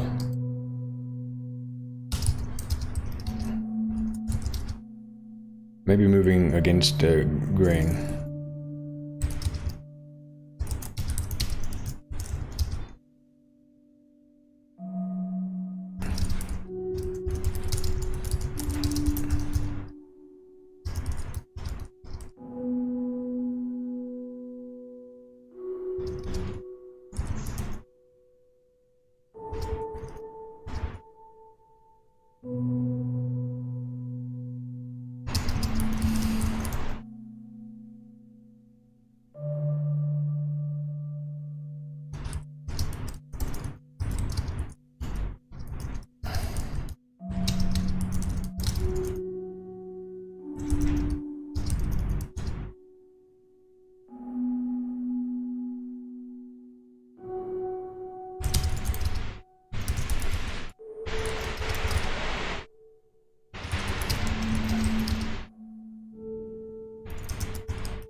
Yeah, you're right. You are trying to achieve a very common use case for pagination in a web application, and Django's paginator and page classes are designed to support this use case directly. In your Django view, you would use the getPaginated_items function you create to get a page object of the current page based on the page number and query string. Then you'd pass the page object to your template. In the template, you'd iterate over the items in the page to display them. You also use the page object's other pagination like has previous, has next, previous page number, next page number, and the attributes like number and paginator to render the pagination widget. Page.paginator dot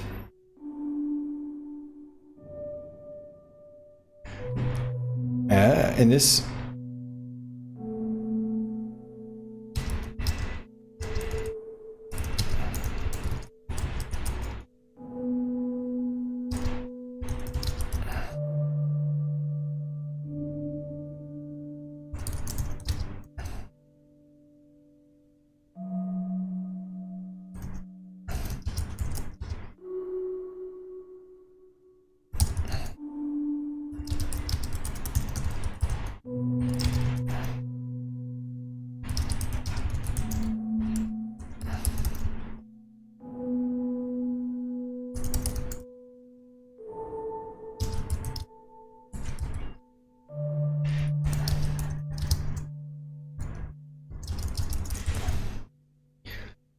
so I am implementing this wrong.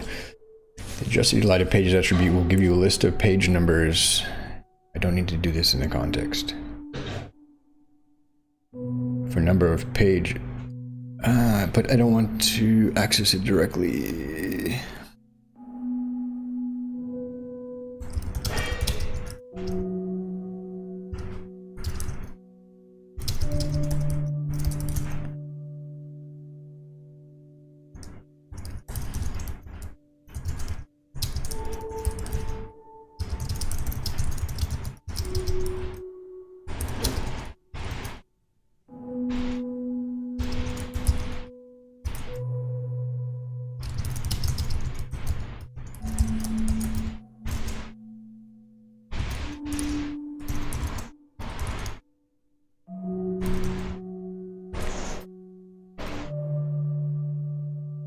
Django's page object does have a paginator attribute, but it does not. I know that. By default. That was a custom attribute you added in your paginated items function. If you, oh yeah, of course. And how, where are we getting that? Kitty lighted page range. Oh, yeah.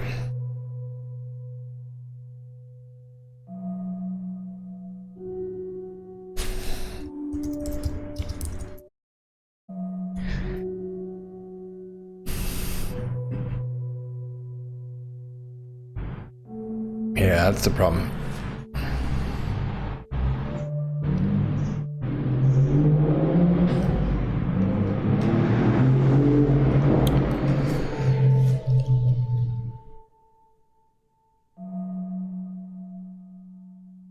It needs an argument, which is the current page number. Therefore, you would need to call it with the page number, which can be accessed through the number attribute of the page object, right? Here's an example of how you might use it in the template for I and page paginator giddy lighted page range. Ah, you can just pass that there. Boom. Yeah. This is good. Cleaning up the code. Cleaning up the code. I don't need a little helper function and moving around these objects and stuff from the tutorial. Though I appreciate that the tutorial exists. It was nice and helpful. Right, so we're back to this. We don't need this. We don't need that. Yeah, we don't need this extra test. Just a little bit of understanding of how the Django template language works, right? You can, how do you pass in arguments to those? It didn't make sense to me. I was like, well, how do I pass in an argument? It has an implicit, everything after this, you know, everything space separated here is implicitly passed in as positional arguments. And I guess you can also pass in named arguments. I don't know, but this is unnecessary now.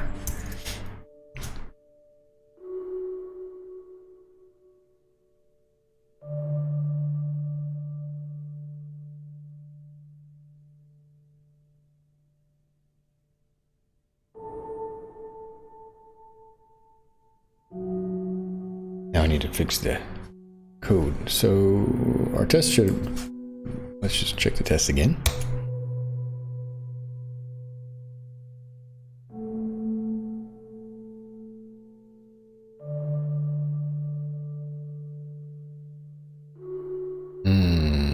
Pag number.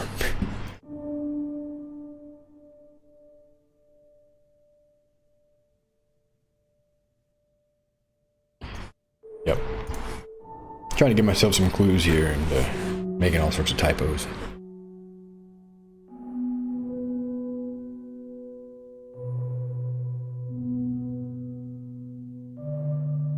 Yeah, alright, so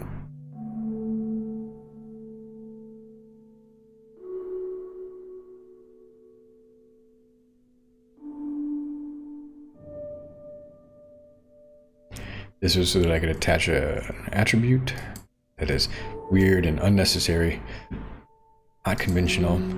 Let's just avoid that. This is a good reference implementation for people who are interested in pagination the right way, so to speak.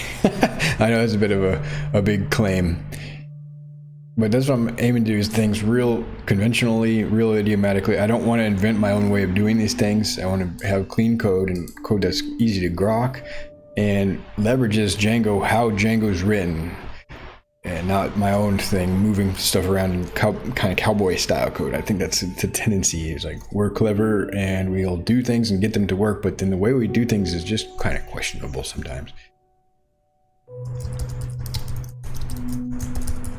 Arguably, I've improved the readability, but some may disagree. So now.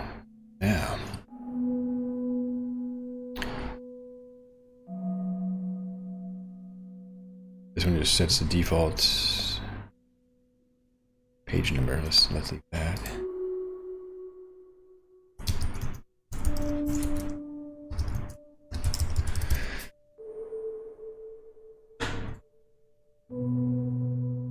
We've got this helper. I'm going to reuse it in a function, but the returned result is going to differ because it's not going to have this attribute that we've sort of, I don't know how you would say it without some kind of potentially offensive slang, but we've kind of kludged the attribute on the model, on the page model, where we don't really want it. I mean, it was for convenience, but no, that's unnecessary. So for example, I'll comment that out, and then my library pagination will break. So I need to open the library template. And this library template is the reference now for how to do pagination in our project. So our library index page has our pagination. And essentially what we need to do is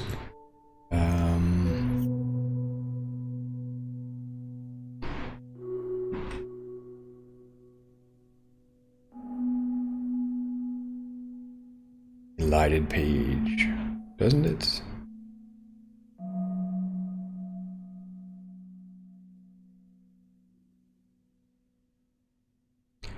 Let me check where we're here. Yeah, this is the right one.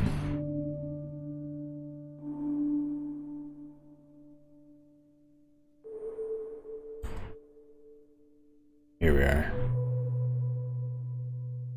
Library items page.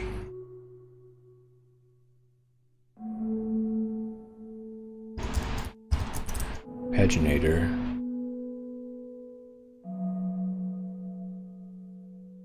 Get elided page range, so it does make it a bit bigger. And page number. Wait a minute. Page. Got a number. So here I'm just going to check what our variable name is.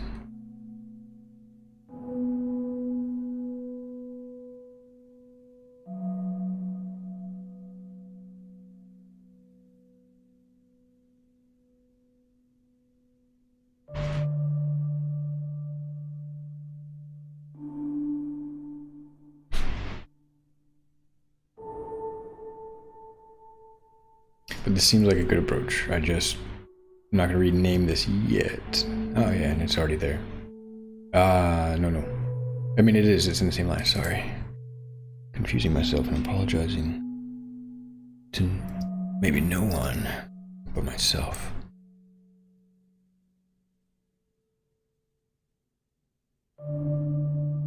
For page number in library items page, paginator, get elided page range, given the page number.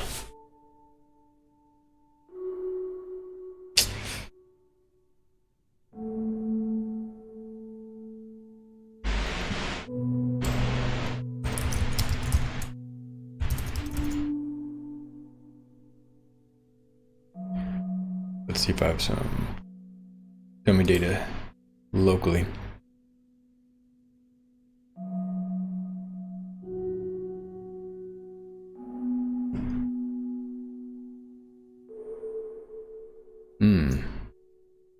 Right.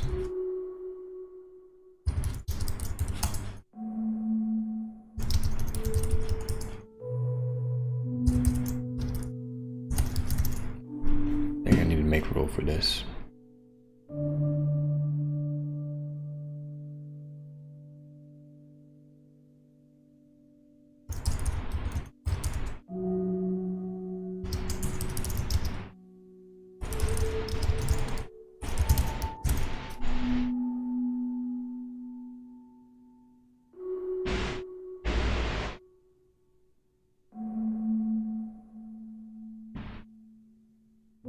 Playing it safe with my debug variable, setting it to false by default, but then none of my static files will serve and my session gets reset repeatedly. So if we just go to the front end and see if I've got some stuff here.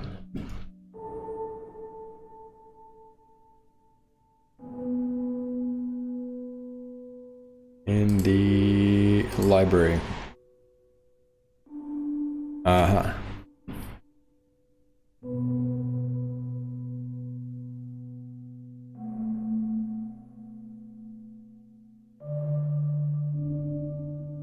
Yeah, it does make my template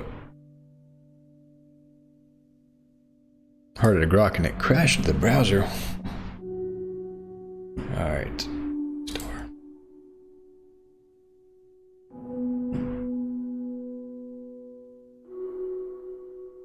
A bit challenging here.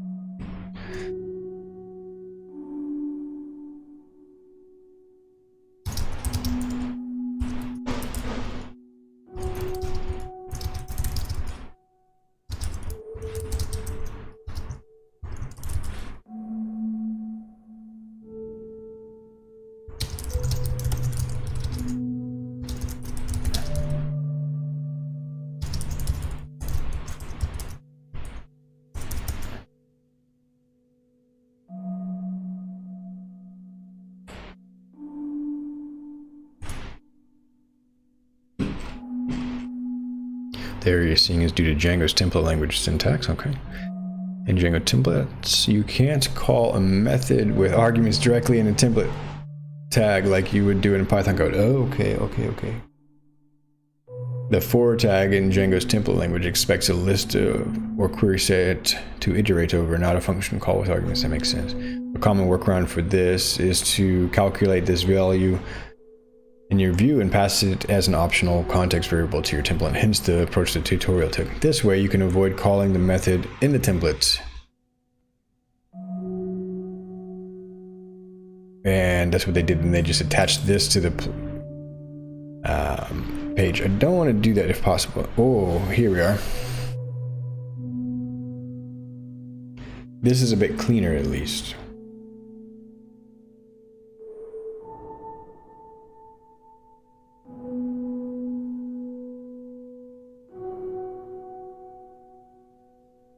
So we now have a new kind of entity here. I would create a type for this, a page and basically a list of integers. Well, it's a mixed list, string and integer. I think I should be able to set the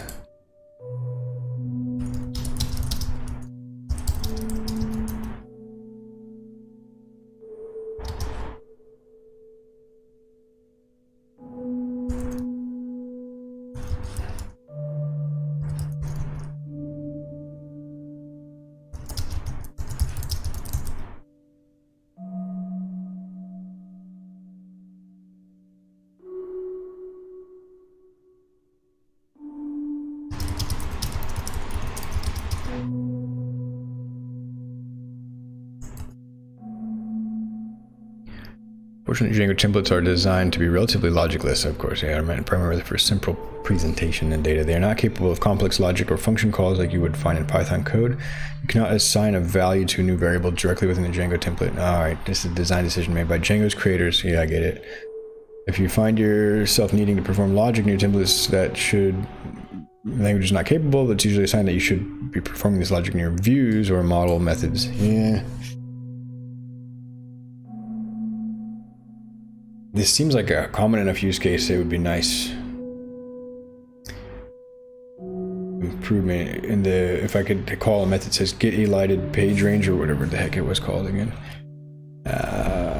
Get elided page range for current page, right? But it would need to take the context. It's not trivial. It's not trivial.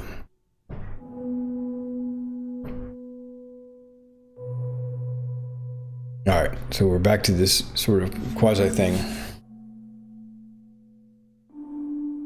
Either attaching the property to the template, or the page, I mean, or as its own template variable, context variable.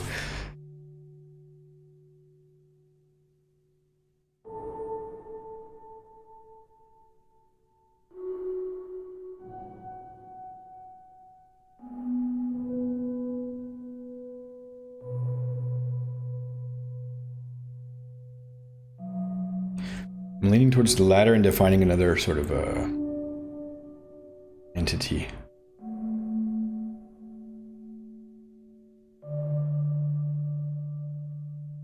Pagination page with a lighted page range. It's a big thing, but it would look like this.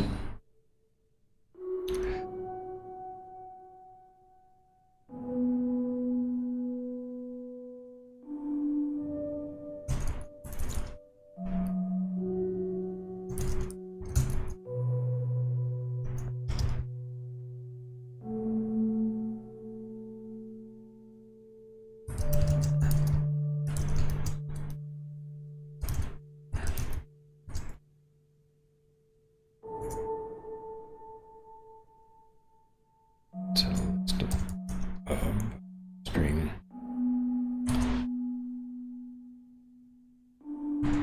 like that.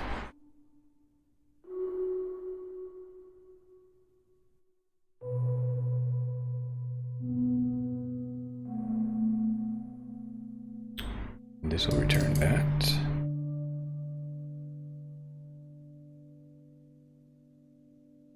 Then we'll move, so essentially we'll create a new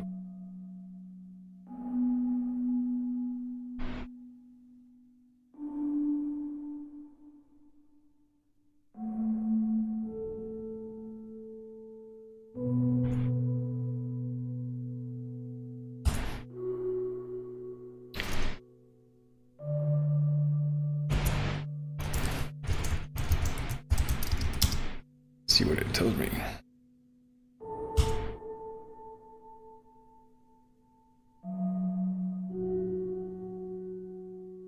It's a bit cleaner, a bit different, and you know, I guess there's not really. It is idiomatic and it's explicit, although this is like specific, proprietary to my system thinking. But it's typed, self-documenting. Iterator string expected list integer.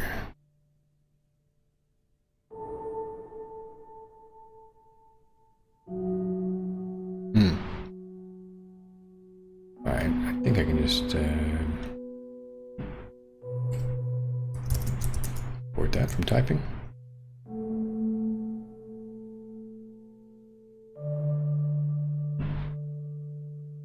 Very cool. All right, take a quick break. I'm gonna start some more tea boiling. I think we're on a good path. We're making some code improvements here. You know, trying to aim to have high quality of code and improve typing, improve test coverage. Give myself some hints for later. Stick to Django conventions, but also being explicit about them. So, you know, just a bit slow, and I'm getting a lot of help from ChatGPT. So I'll be right back.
Alright, here we are again. So now, all my tests will break.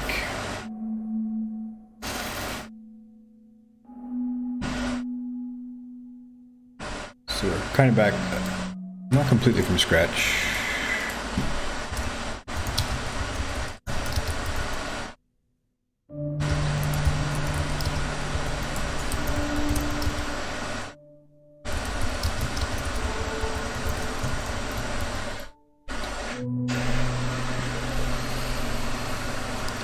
Adjusted helper module looks good and is making efficient use of data classes to package your pagination data neatly.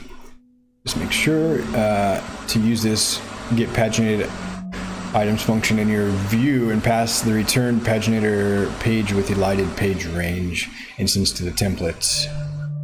And the template you should be able to directly iterate over the elided page range attribute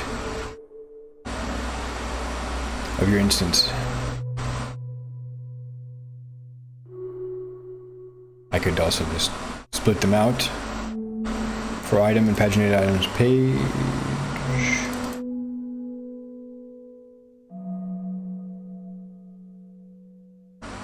And paginated items elided page range. I like it.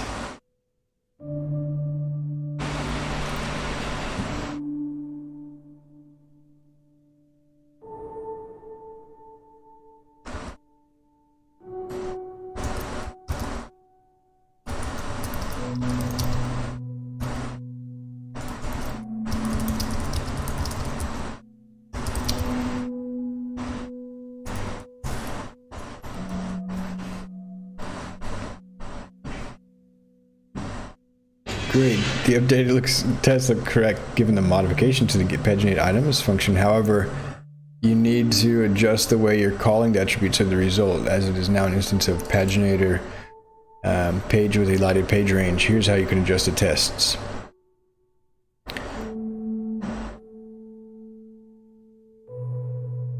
This is interesting. So yeah, annotate that. That's good. It's essentially given me this.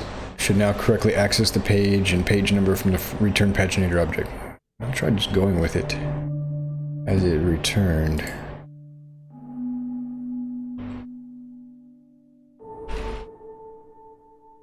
The whole thing. Alright. Boom, bop. More or less, but then double check the imports. Yeah, because I had provided those, so it kept them. No, start it.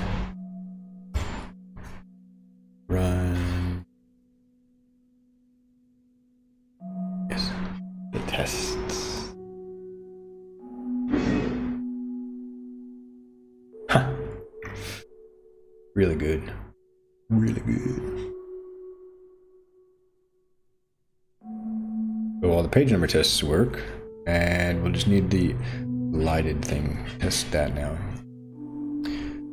Let me double check here.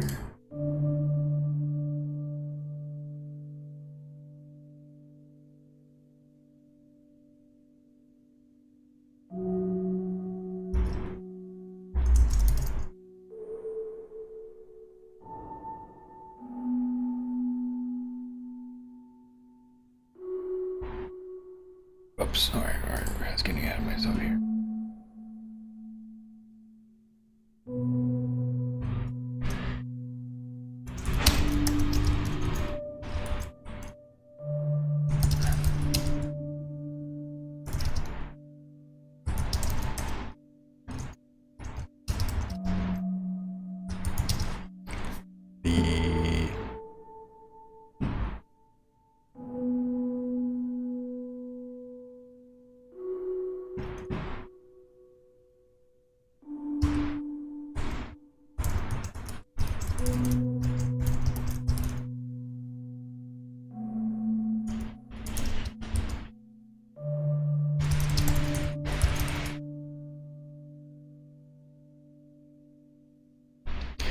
Sure, let's write some tests for the elided page range attribute. The main purpose of these tests is to verify that the elided page range of pages is created and expected for various scenarios. Okay.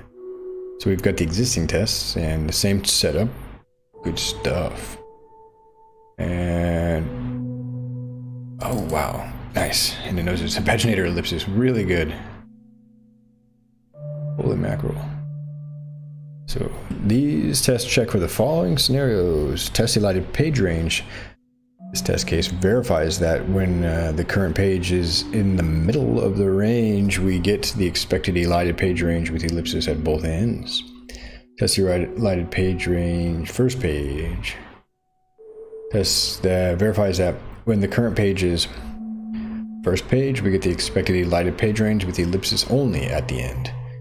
And last range is only at the start. So basically, very interesting. Only at the start, the end, and good. Wow. So our tests are over here. And bring this import. Just check here. A core paginator. Sounds like my tea is ready.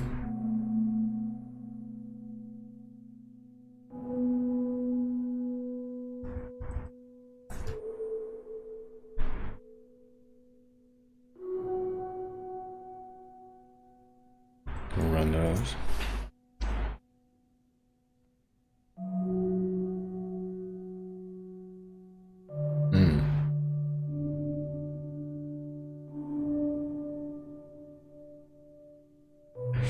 I didn't update my batch function.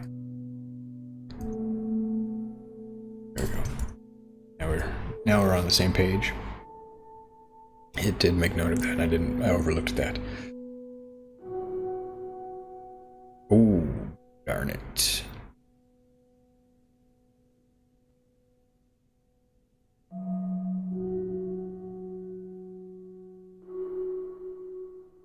Yeah, basically, I guess the Django default behavior is to put 2 items.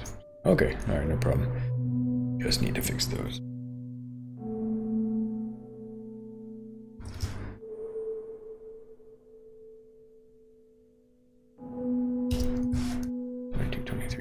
Yeah, it's a bit long, isn't it?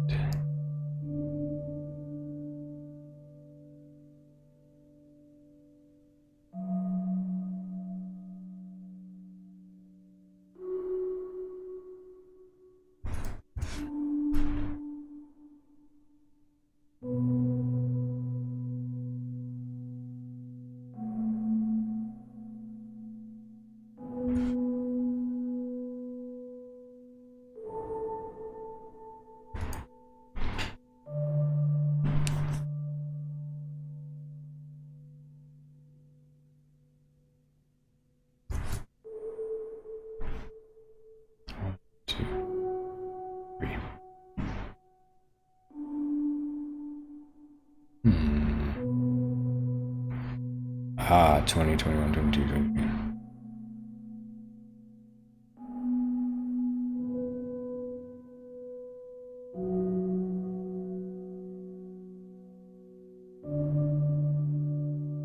Let's see.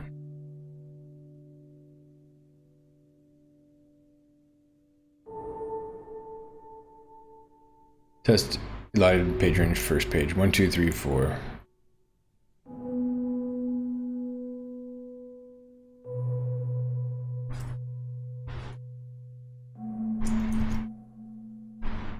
Two, 23.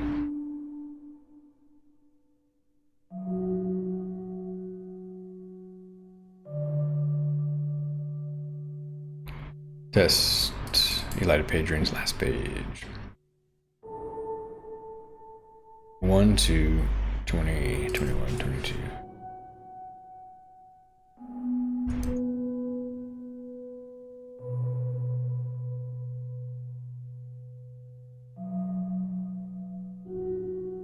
Alright, only 2 of them failed.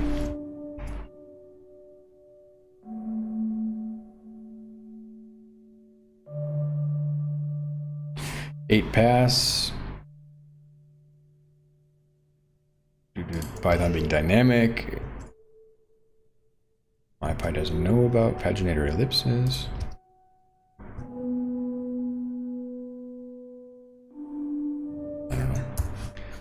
Okay.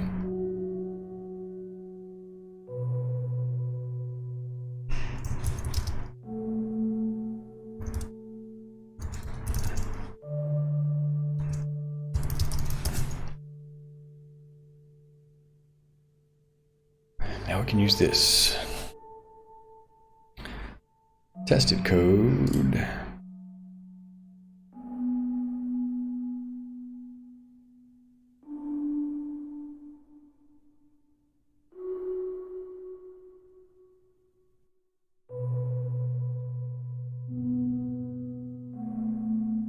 We'll revert that.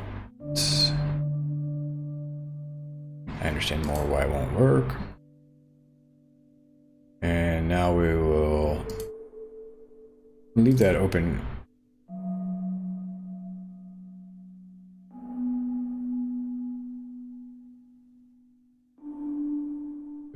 Basically, we need to replace the library items page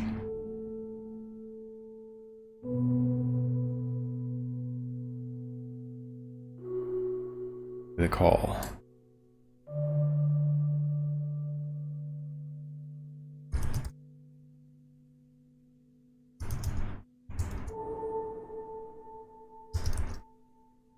We'll import that so Copilot can help us out a bit.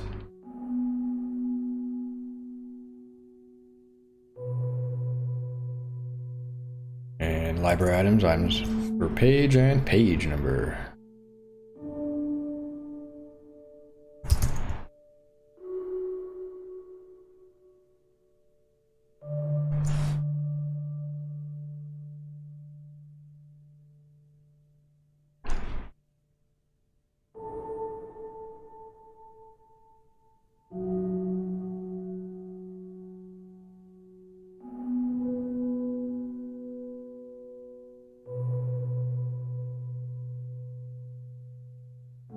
Yeah, so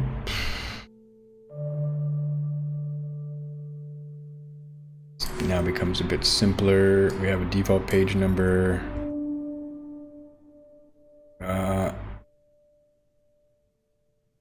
This is so common that I think it's obvious. Default values set there.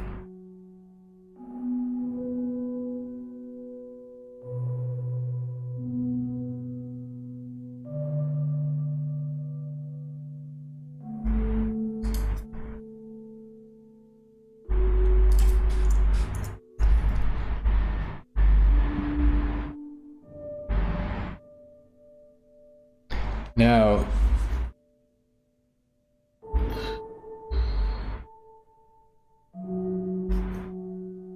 what we're referring to as a page is a bit different now.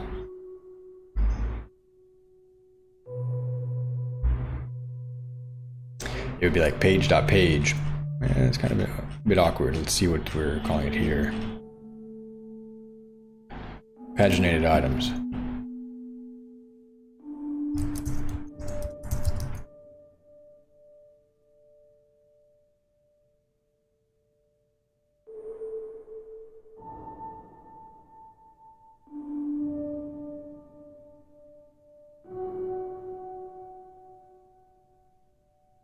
Variable for that. Now, template is broken. Anytime I see this,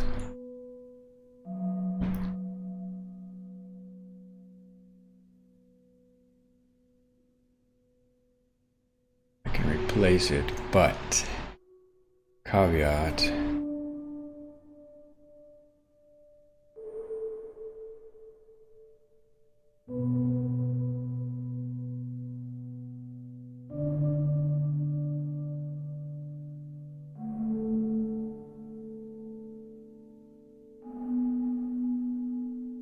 That's it.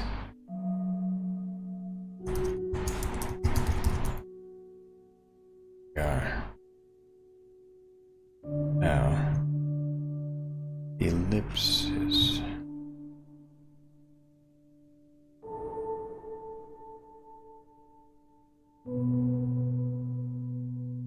This is called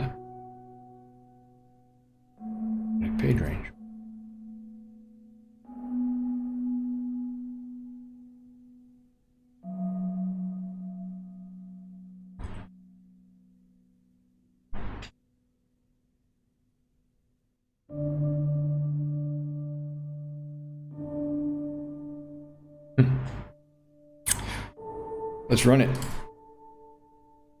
And my tea is ready. I'll be right back. Hopefully we don't have a bunch of errors.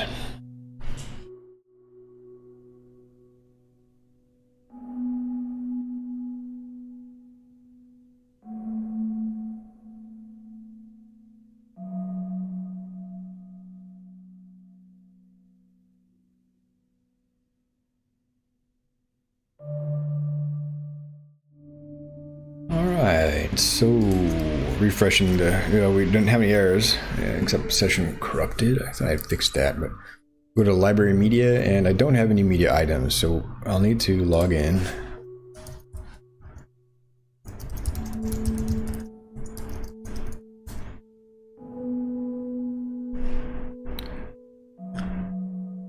And I'll use the Wagtail admin to create a couple of media items.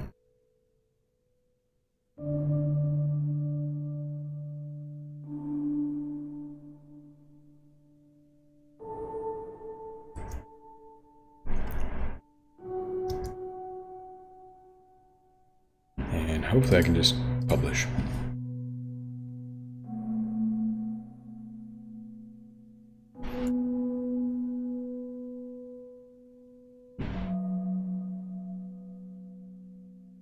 Yes, I need some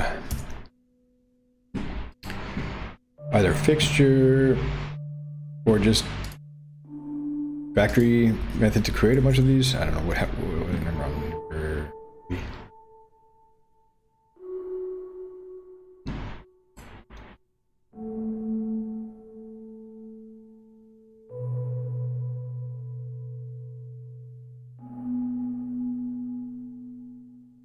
So if any suggestions on how I could do fixtures to scaffold a bunch of these, it's probably similar to the tests.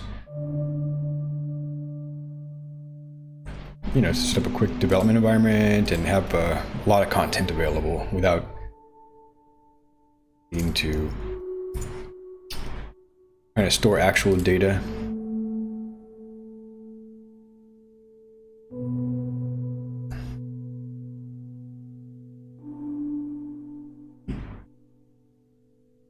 Now we should be approaching our pagination threshold.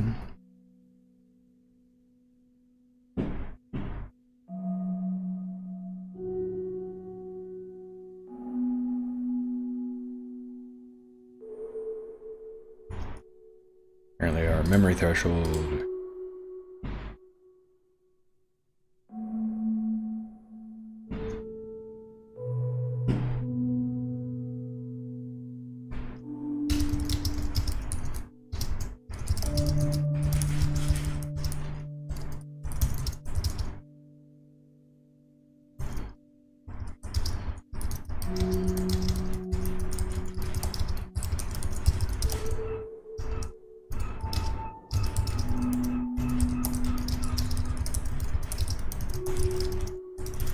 I need to manually create fixtures though.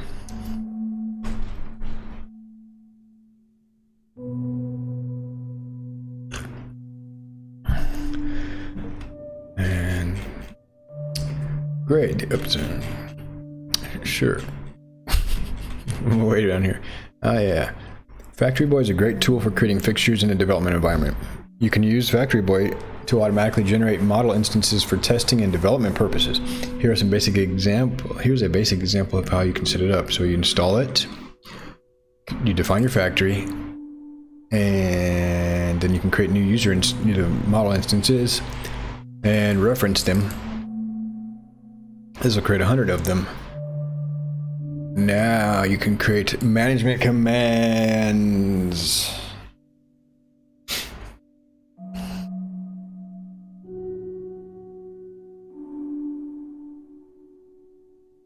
Pretty cool.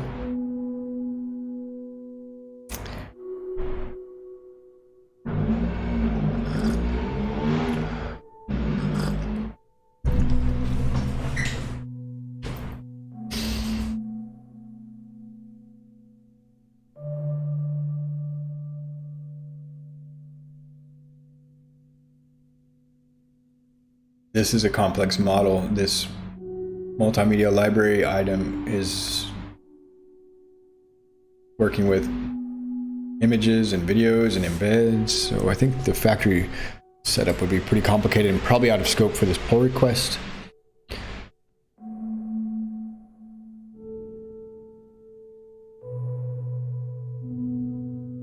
I've got a scaffolding script that gets us up to here, which is all you need to start creating library items.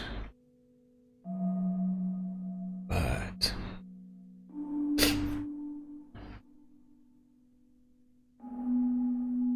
they only need a title, though. They only need a title.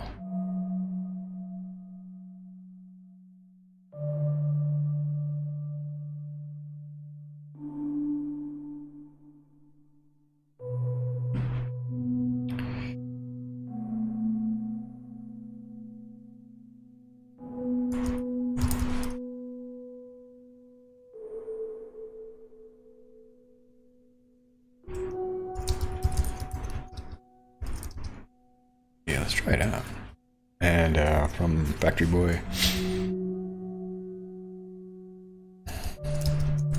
Alright, interesting.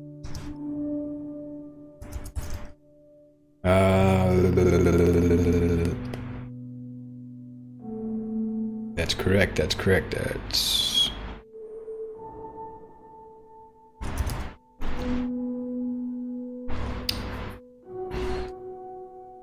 close. And...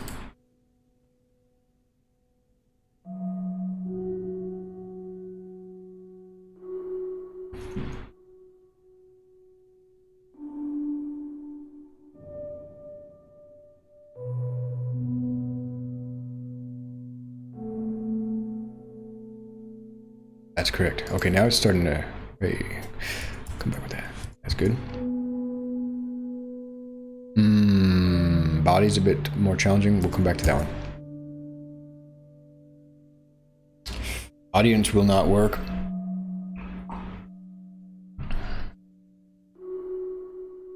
That way, but...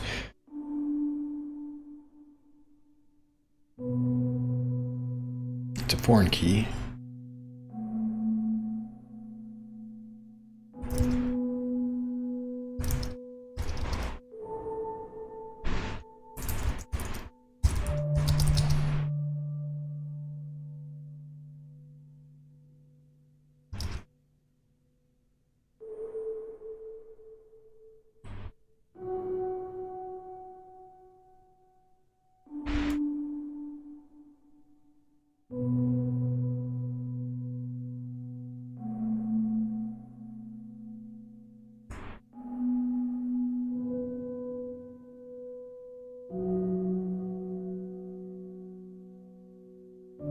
Get tag, author, topic. Facets.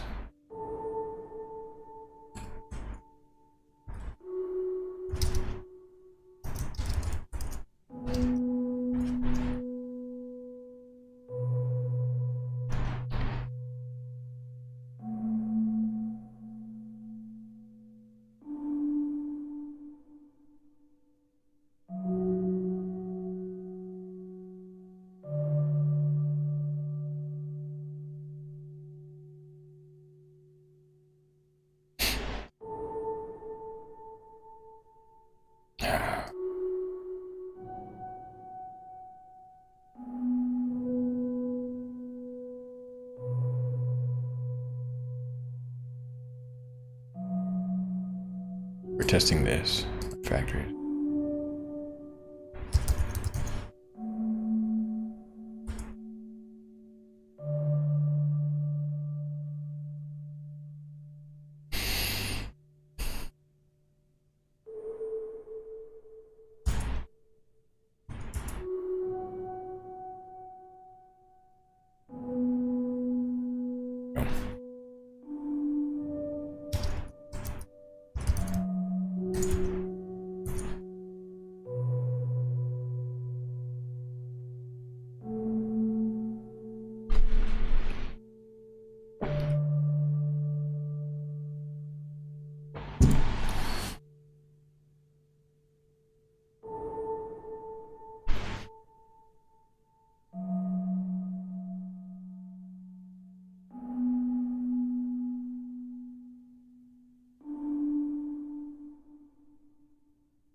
interesting. I don't know if I want to define the facet fixtures, do I? Or factories.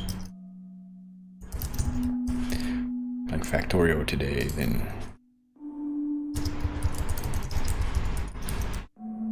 In alphabetical order. Come on, do them in alphabetical order. Oh, we kissed you. That was correct.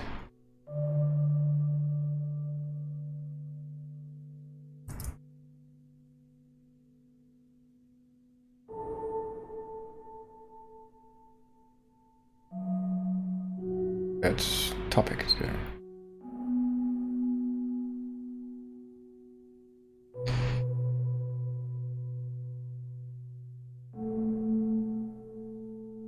Topic.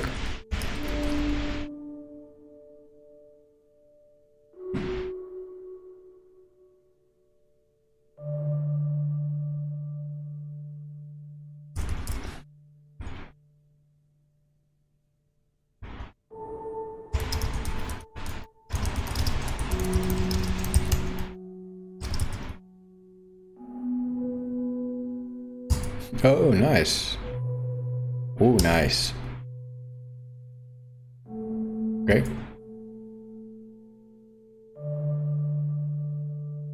All right. Int. Ooh. Nice. I get ya. Lots of hints.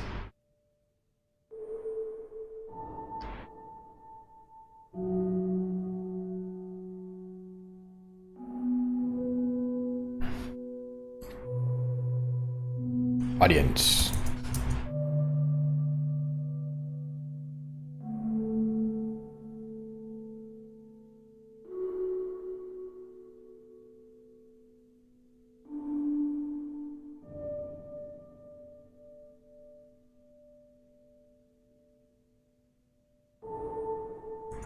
Not bad. I think these are genuinely useful. It's a good move in the development of the project. We're going towards production, and the longer I delay with these types of things, you know, it's kind of keeping me from solving the immediate problem, but maybe setting me up for easier development post-launch.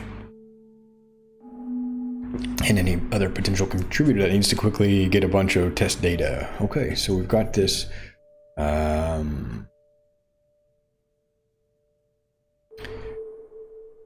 I can check our.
Oh yeah, that's true. We're getting pretty deep in it now, aren't we?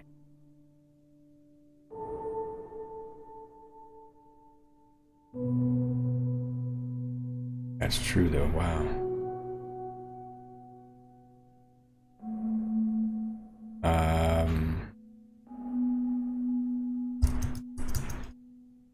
Good guess, and this is why this is a complicated.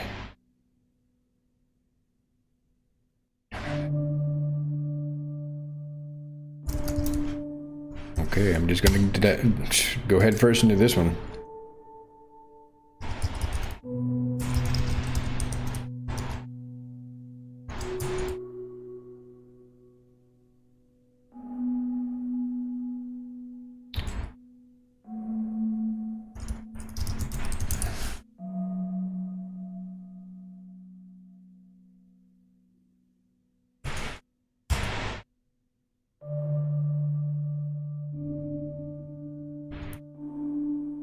Alright, it didn't quite inspect the model. Let's try it again. But it knows given name and family name, so that's pretty cool. Title should automatically generate from...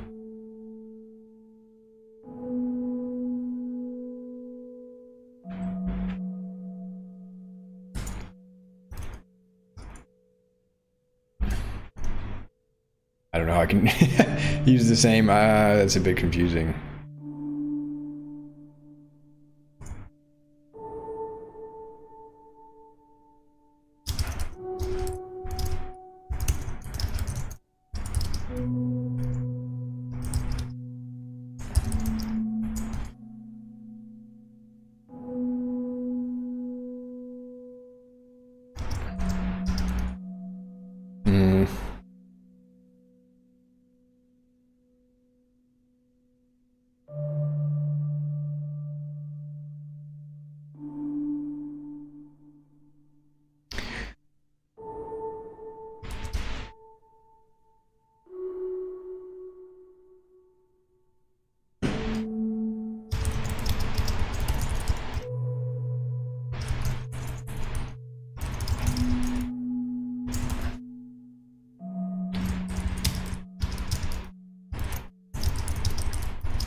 In Factory Boy, you can use the add factory lazy attribute decorator for attributes that are derived from other fields. Here's an example of how you can use it to derive the title of all these details. All of these details that go into factory methods and web requests and frameworks and rendering templates. And it's amazing when you're able to build on things that are vertically built and not just reinvented all the time. And there's so many things that are just settled because people have the same problems, and we don't need to solve those same problems over and over in new frameworks or libraries or whatever. We just use the main framework and improve that over time, and you get just such a great developer experience. It's not perfect, but it is, I mean, phenomenal. These little details, I mean, that is, and for ChatGPT to be able to see all this reference data and documentation and be such a great tutor.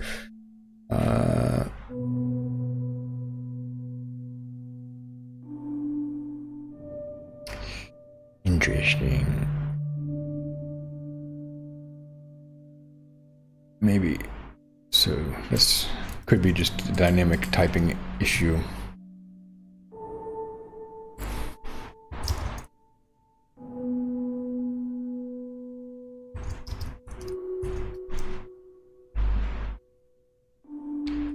Type checking error you're seeing is because my tool doesn't yet understand the specific decorator's interaction Factory Boy lazy attribute with the class. If you're confident that the usage is correct, which is the case, it is in this case, you might need to disable the type checking for that line. That makes sense. Type ignore. Alright.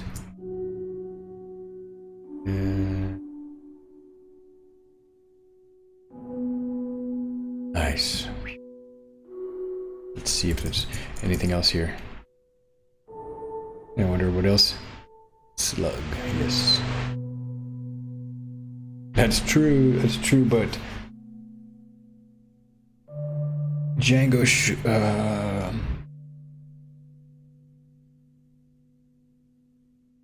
I don't know if it does that for me, to be honest. What is this? Now there's none of that. Meeting factory.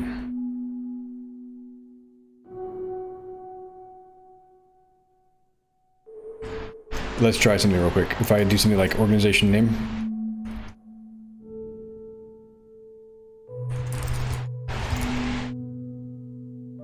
Yeah, just text. Okay.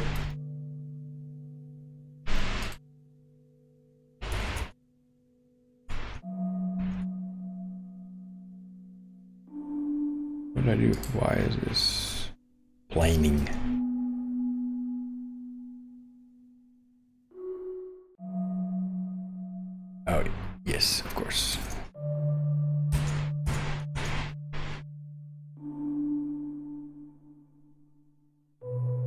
Alright, so we've got some factories. We're coming along, and why?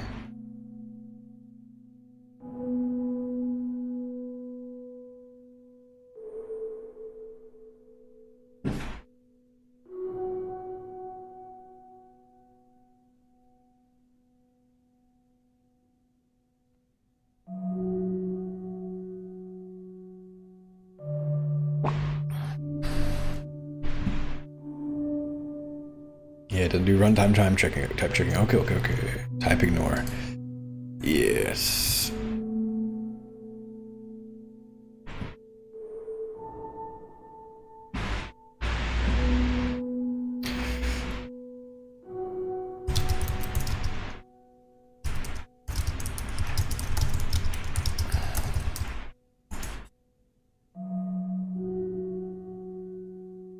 There's no dedicated factory boy stubs or type hints available. You could install. Factory boy itself does not provide type hints. Alright, no worries. And we'll just go ahead and ignore these as well. Okay, we're getting kind of into it with these factory methods. Now the body one is actually incorrect.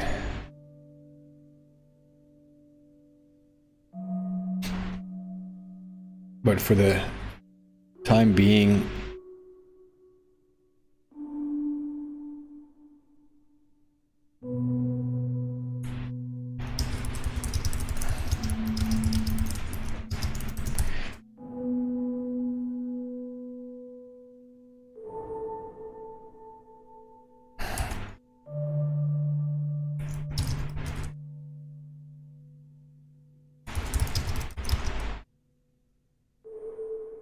that's correct, to avoid working with the stream field.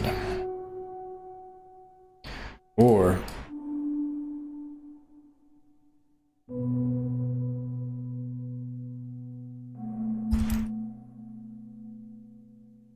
a list of stream field blocks. That's the actual case.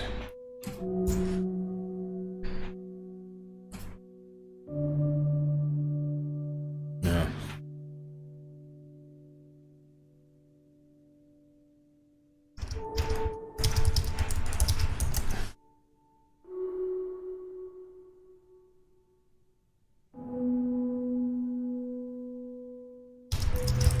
Alright. So our library item will scaffold with a bunch of basically empty items, but they'll have other metadata.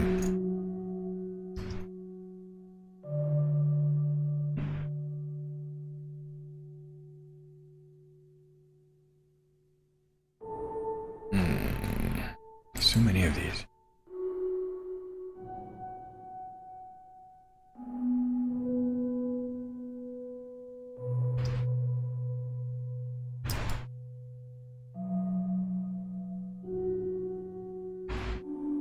Type ignore, type ignore, type ignore this one.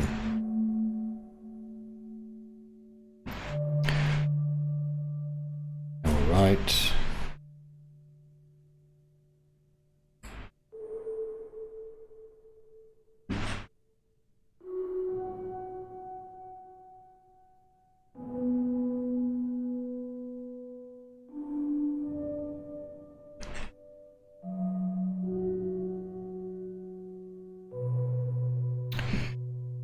We will write a helper function in the library.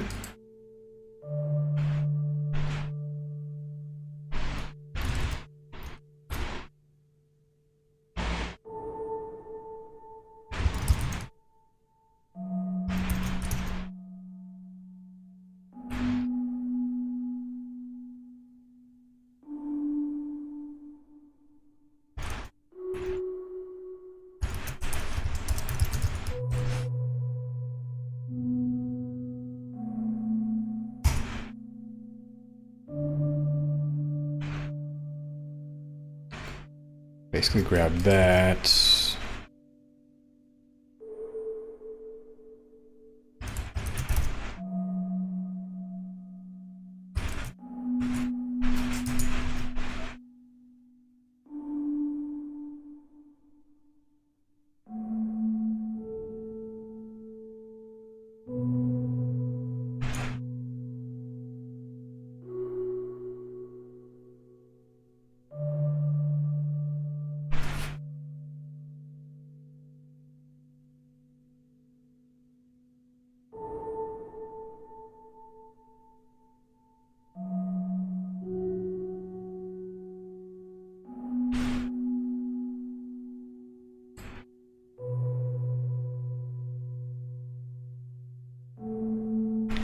library item and author.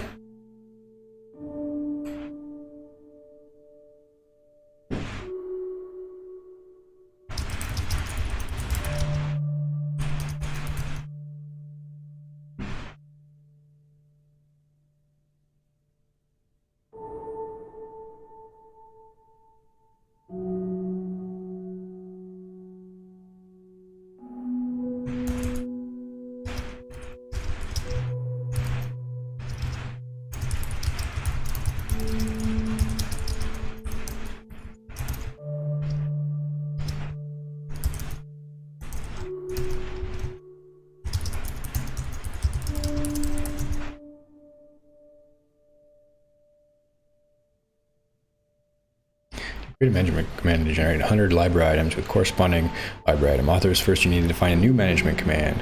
This can be done by creating a new file. Yes, I forgot to mention those.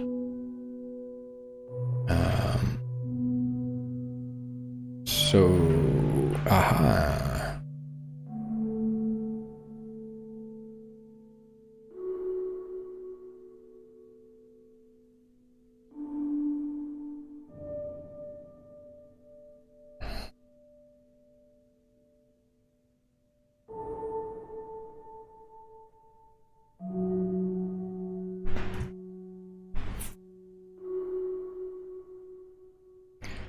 So we just generate 100.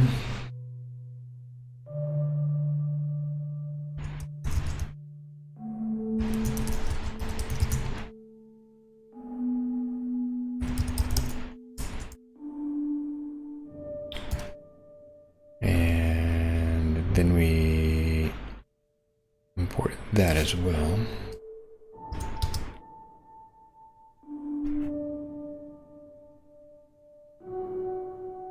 Type annotations, I don't know. Not accessed.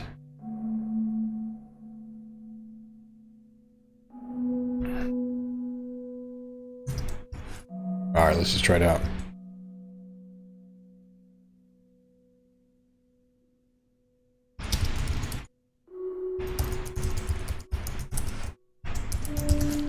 Big deal.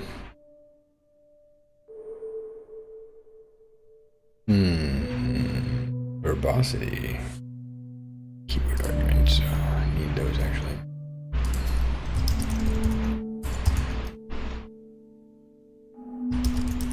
Okay.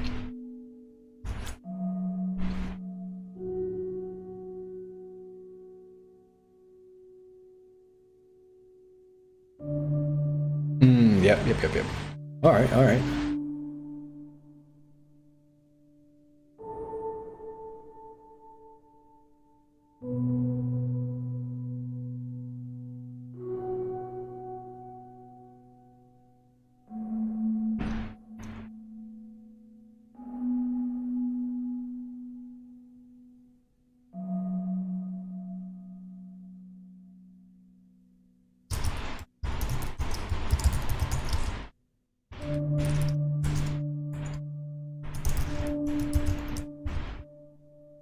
So we'll just need to get a reference to the index page.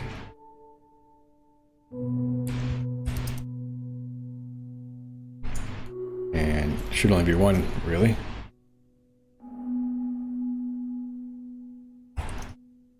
So 1 second here. Library item equals. Oops. Dot. Add child instance equals that.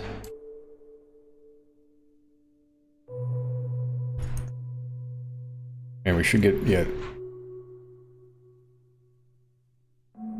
library item should return from that.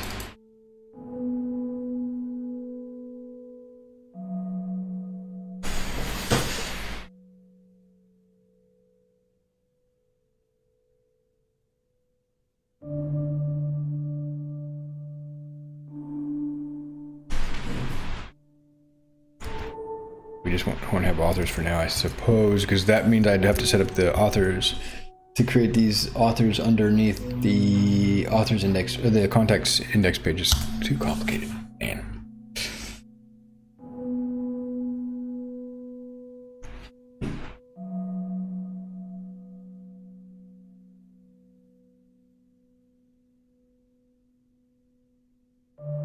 It's just library index page.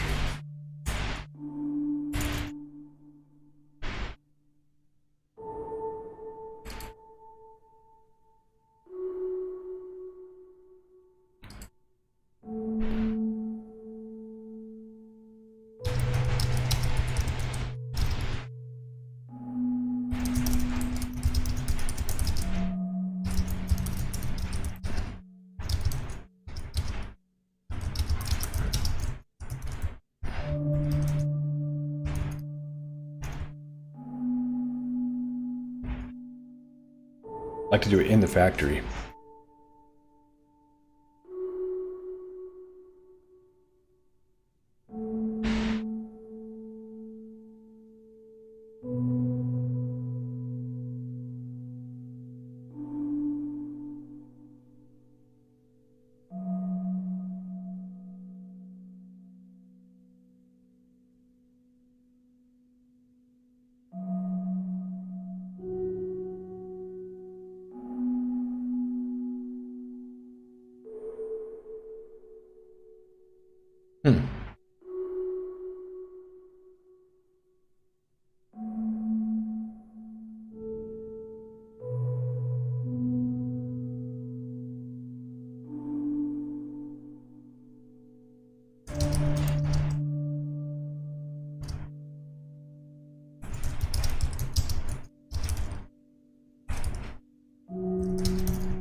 Let's see if this.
Your management command is almost there, but there's still one small change you need to make. You're correctly getting the library index page and thus and then using the loop to create library item instances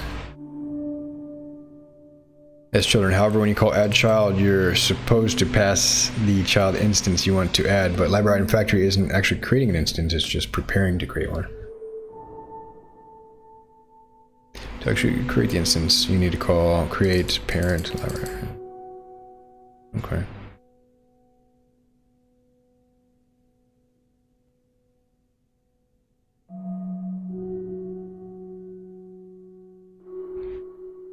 All right.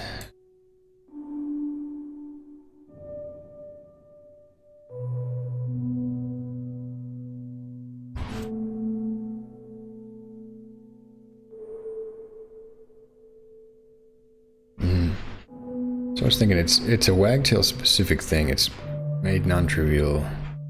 It's not just a property, it's like the actual...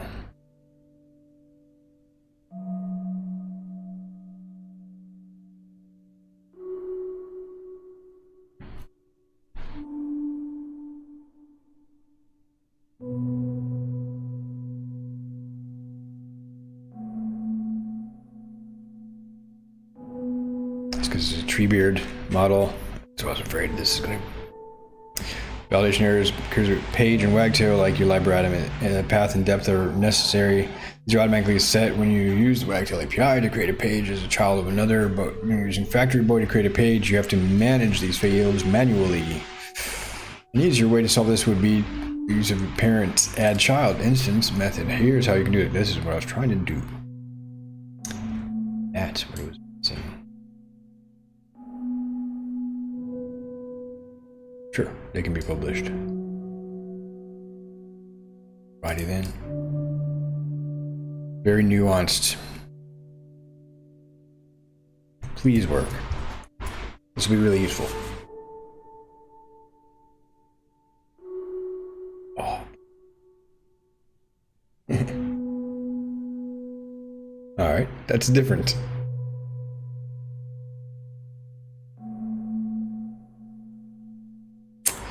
Yes, the stream field, so the factory is defined wrong. That's all right. What over pi list?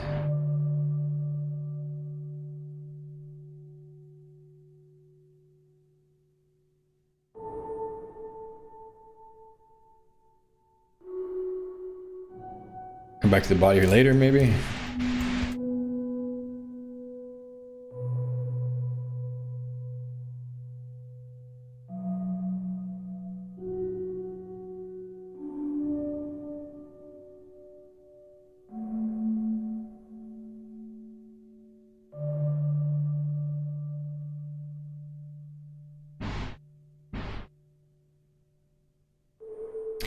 Hello, Pitor. Welcome to the channel. How are you doing today?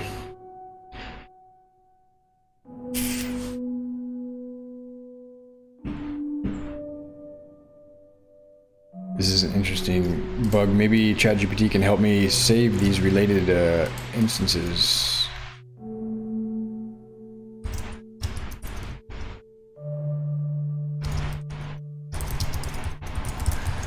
We have to save the related model. Nah, I don't know.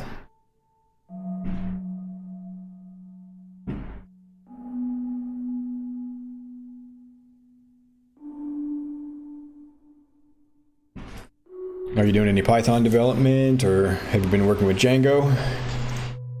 Or have you worked with ChatGPT and as a coding assistant and tutor like I'm doing here?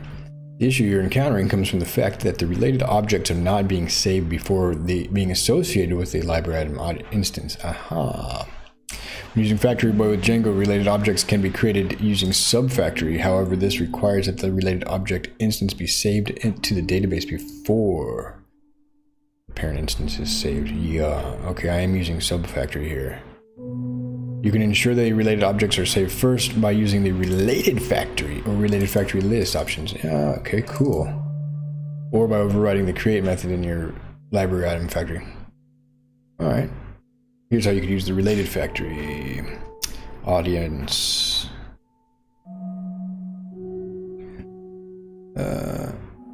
Here's how you could do it using the related factory. These all look like subfactories.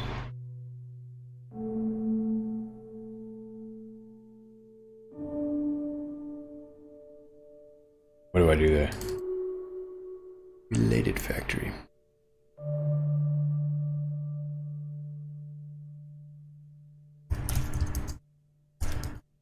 And these fields are optional, so I don't actually need to lock them, but for being able to test the app works, we have some functions that are based on these.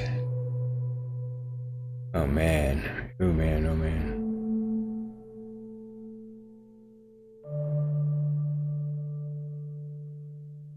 Guess that's good. So I'll be right back and get some more tea.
All right, it says it successfully created the items. There's some squeaking going on back there.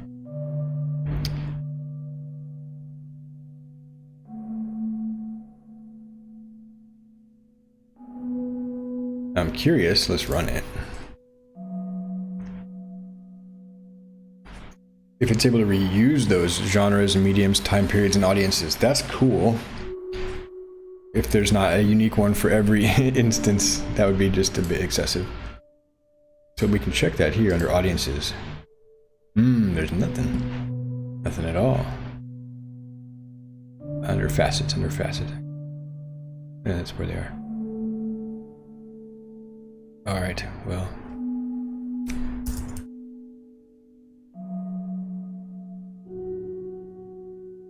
We do have some pagination going on though. That's what I was after.